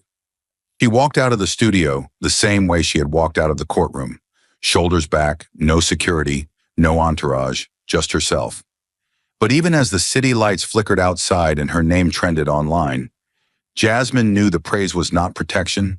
She knew what it meant when a system couldn't silence you. It tried to discredit you. And when that failed, it tried to make the noise so loud that your message drowned under it. But she also knew something else. She hadn't spoken just for herself. She had spoken for everyone who had been shut out, shut up, and shut down by the same system that now accused her of being too bold. The backlash wasn't over, but neither was she. Because when you speak truth into a room designed to ignore it, the first thing they do is tell you it's the wrong place, the wrong time, the wrong tone. The second thing they do is try to shut off the microphone. And Jasmine Crockett had just dared them to try. The cameras moved on, but Jasmine didn't. While the headlines shifted, the hashtags faded, and the news cycle chased its next crisis, she kept moving, quietly, relentlessly. The firestorm had made her famous, but Jasmine never cared for fame. What she cared about was power. Who had it, who abused it, and who was left defenseless in its shadow. She'd seen too many cases buried under bureaucracy, too many voices drowned in legal language crafted not for justice, but for delay. She knew her courtroom battle had struck a nerve, but one case, one moment, wasn't enough. She needed to make the movement permanent, and that's when she founded Legal Voices. It started in a room barely bigger than a classroom. No podium, no press, just folding chairs and whiteboards. But what grew there was electric. Legal Voices wasn't just another nonprofit. It was a blueprint for resistance. A coalition of attorneys, activists, paralegals, whistleblowers, and ordinary people who had one thing in common. They'd all been silenced, stalled, or steamrolled by the legal system. Jasmine didn't design it as a charity. She built it like a legal strike team. One phone line became 5, one city turned into a network. Within 3 weeks, their intake form crashed from too many submissions. Within a month, they had over 2,000 members, half of them lawyers, the rest ready to fight. They took on cases that other firms wouldn't touch. Federal whistleblowers, workers wrongfully detained during protests, mothers whose children had been taken without due process, people buried under gag orders, restrained by threats, cornered by systems that only listened when lawsuits forced their hands. Jasmine and her team didn't beg for access. They kicked down doors with affidavits and subpoenas. And every time a new case went public, every time a powerful name appeared on the opposing side, the message was clear. The system was no longer allowed to operate in silence. Their first major move was a class action suit against a data mining firm contracted by a federal agency, one that had allegedly scraped facial recognition data from Black communities without consent, then funneled that data to law enforcement without oversight. Most lawyers wouldn't go near it. Jasmine filed in federal court, backed by over 40 plaintiffs. A week later, 3 senators released statements reaffirming their support for constitutional data practices. But the timing wasn't subtle. Jasmine's filing had spooked someone. More cases followed. A wrongful termination suit involving a state trooper fired for exposing racial bias in ticketing quotas. A voting access case in Georgia, where residents in low-income districts were repeatedly purged from rolls without notification. An immigration detainment challenge on behalf of a deaf refugee who had been denied a translator and legal counsel. Every case was different, but the pattern was the same.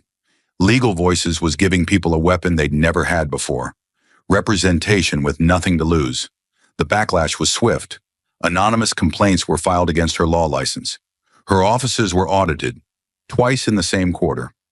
A leaked memo from a D.C. think tank warned that Legal Voices posed a structural threat to federal institutional integrity.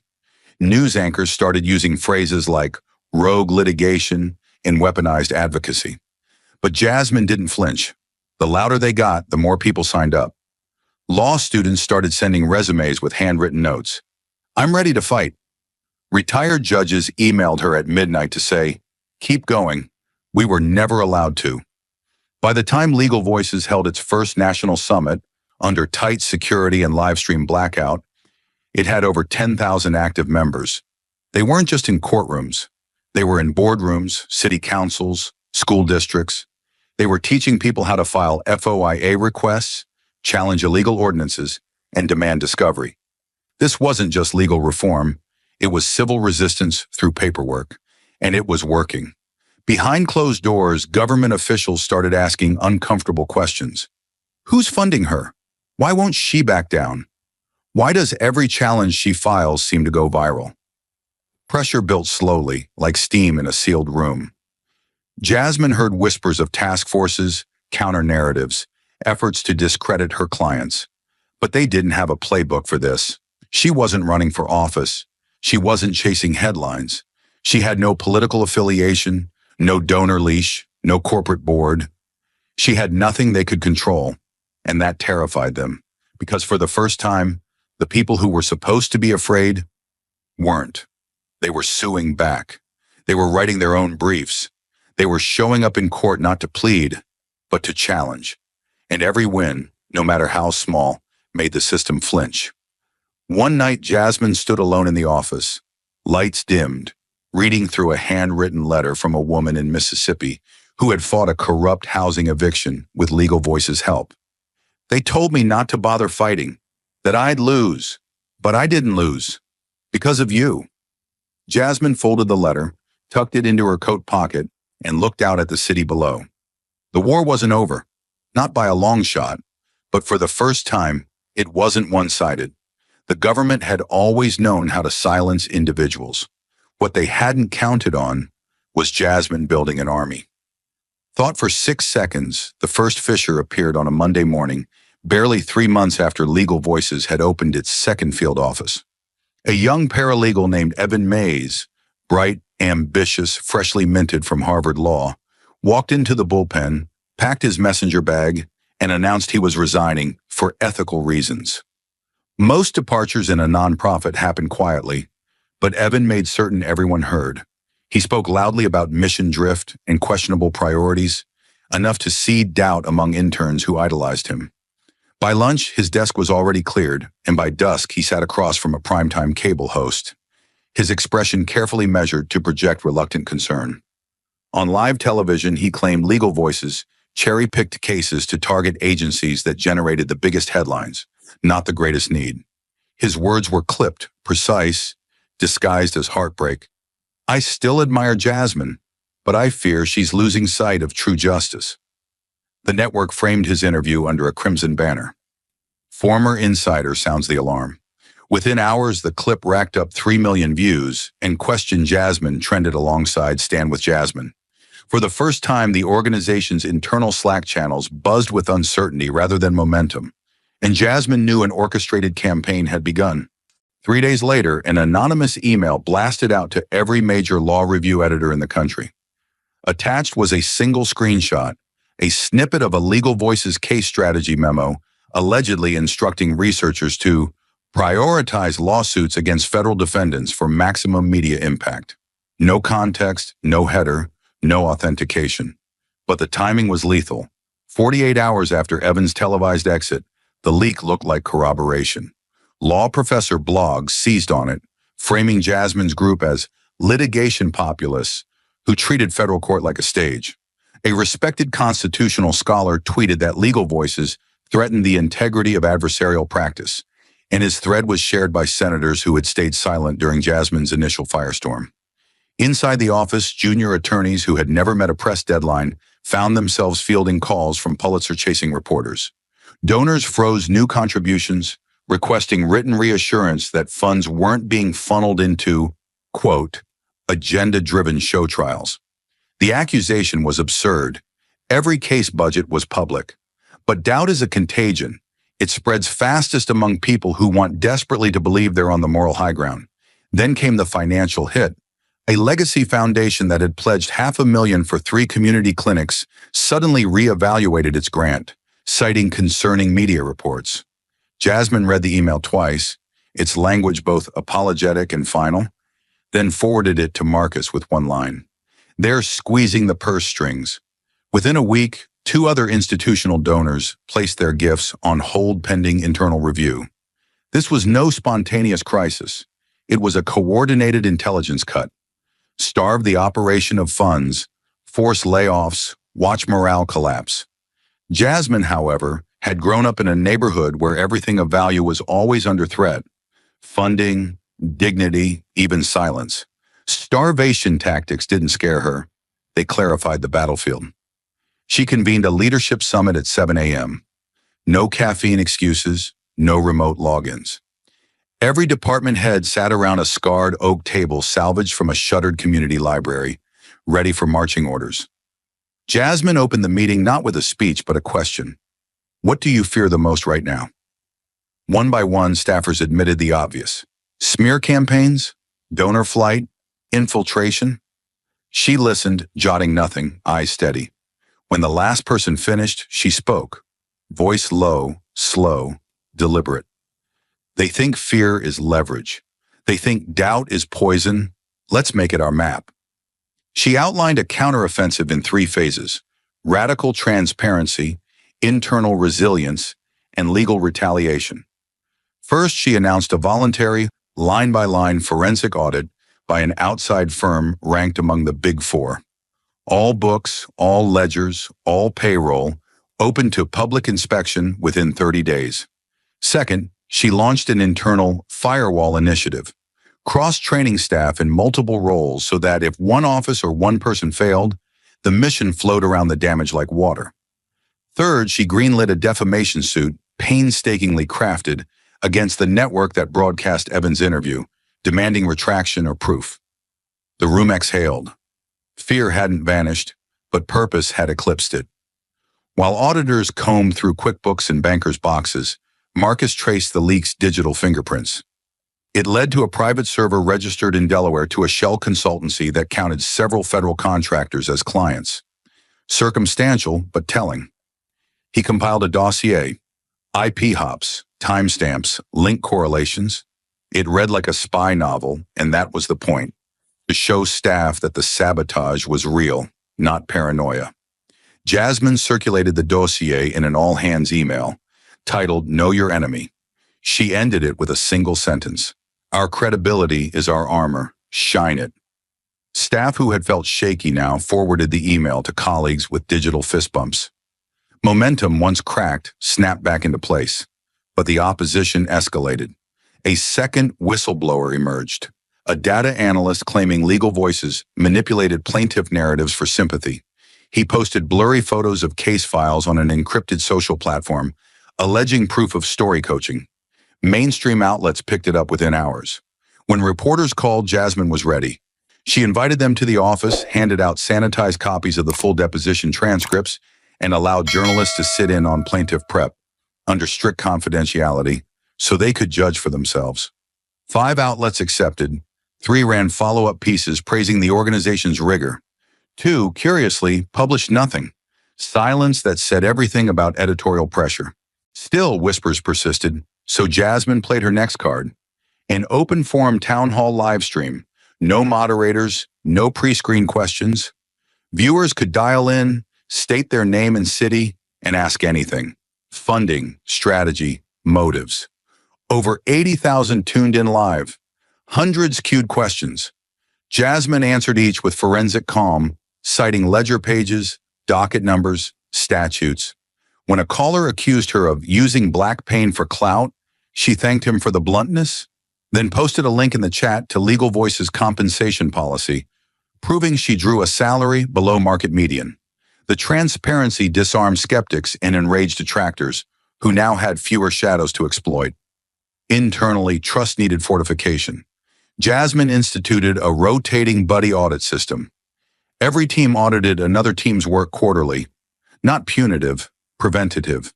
She paired senior litigators with first-year volunteers, fostering mentorship and oversight in one stroke. Leaks dried up. Gossip found fewer cracks. The young interns who had idolized Evans saw the system adapt and realized their fear had been premature.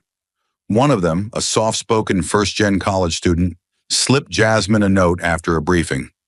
Thank you for teaching us how to fight without losing ourselves. Jasmine tucked it beside the Mississippi letter in her coat pocket. Yet the opposition had one more card: money. A dark money super PAC, ironically named Citizens for Legal Integrity, dumped $500,000 into targeted ads painting Jasmine as a grifter who exploited the vulnerable. The spots aired during primetime news, showing her face fading into courtroom bars while a narrator intoned, "When will the circus end?" Social feeds filled with bot-amplified comments. "I heard she pockets half the donations. Is Legal Voices just a scam?" Traditional crisis PR would suggest a defensive press release. Jasmine chose offense.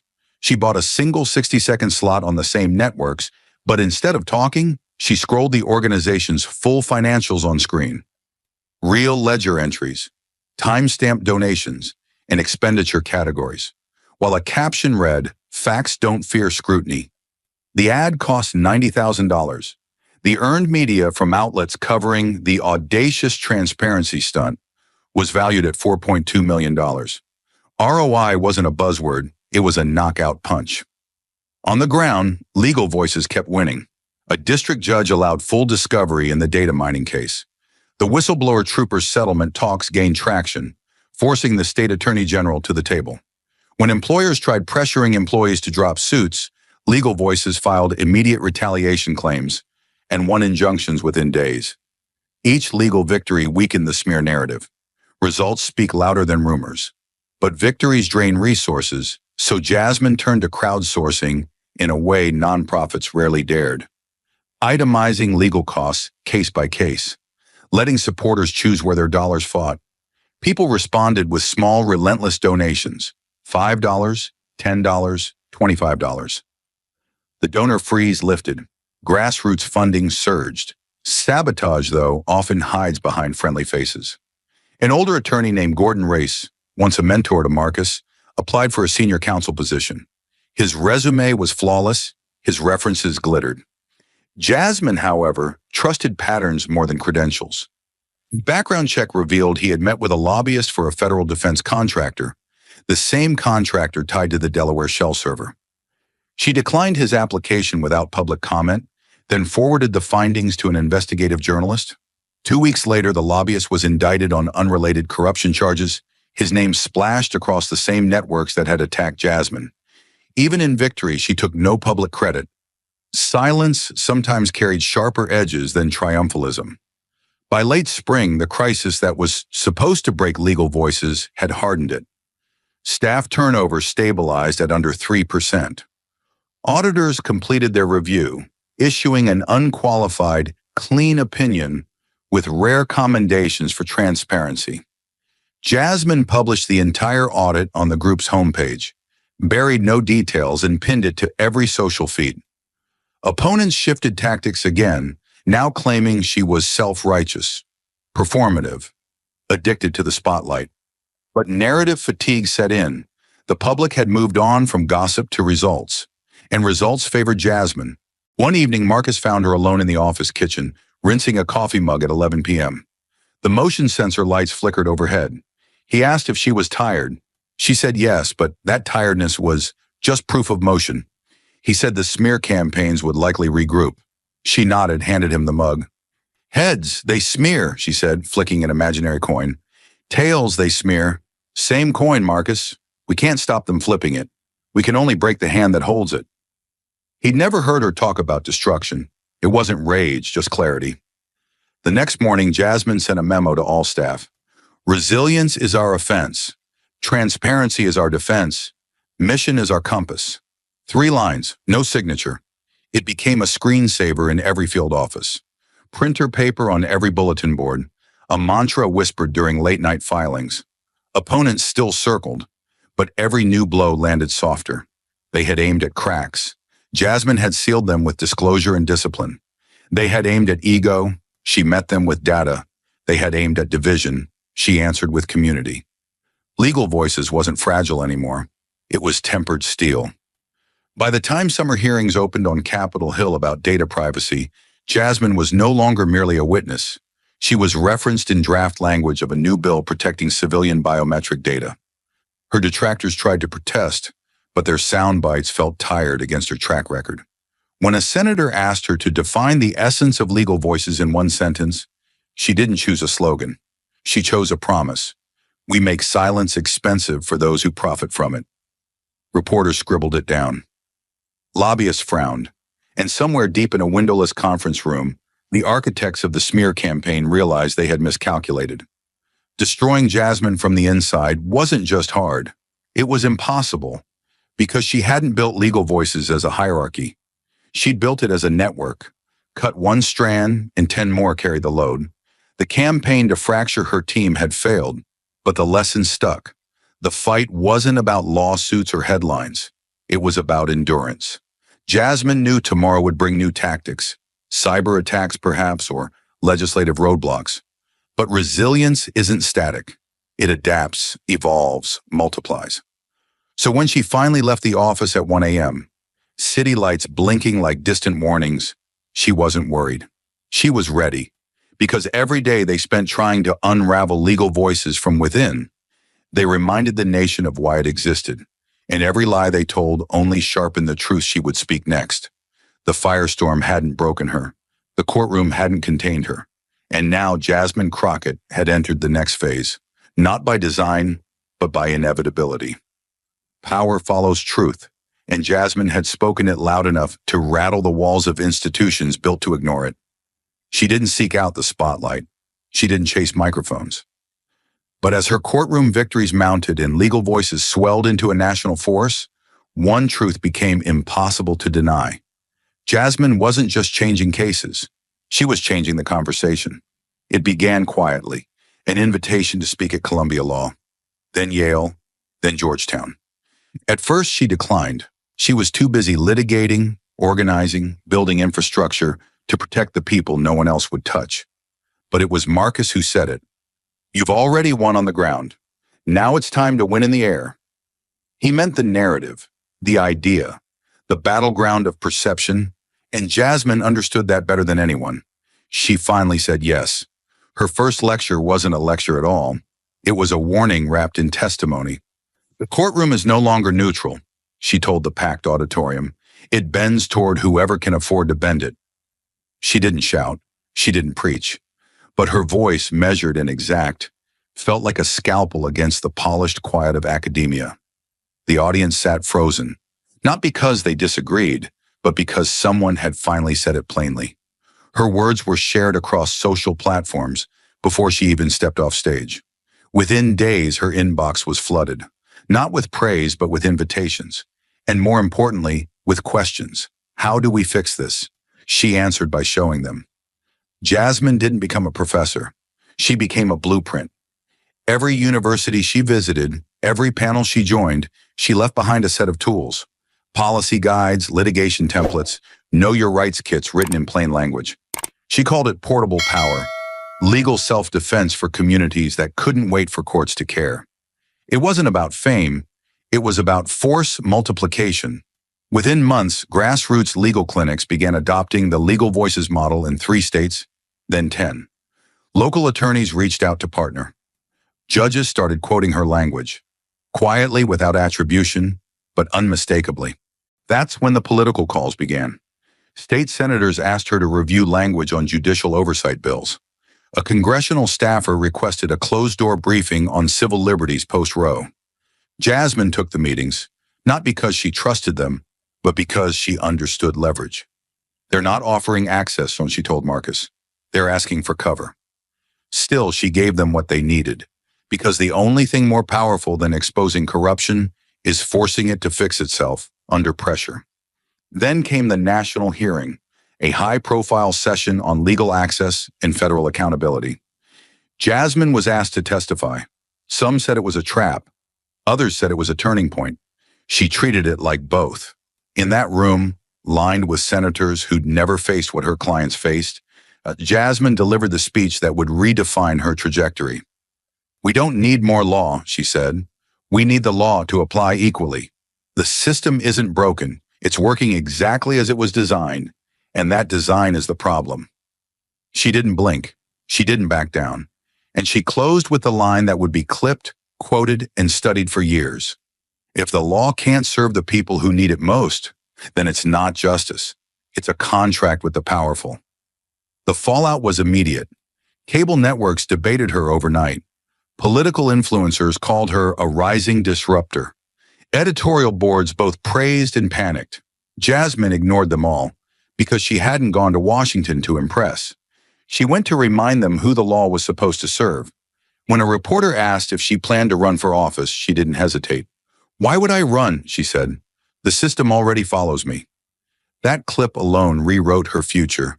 And somewhere, in a corner office inside a very old building in D.C., someone who once called her a courtroom nuisance now stared at a polling memo with her name in it and understood. Jasmine Crockett wasn't just a lawyer anymore. She was a movement in motion, and there was no stopping what came next. Thank you for watching until this moment, and for standing with us on this journey for justice. Your support means everything. Like, subscribe, and turn on notifications so you never miss what's next. And we'd love to hear your thoughts. Leave a comment below and let us know what moved you most in this story. Together, our voices make a difference.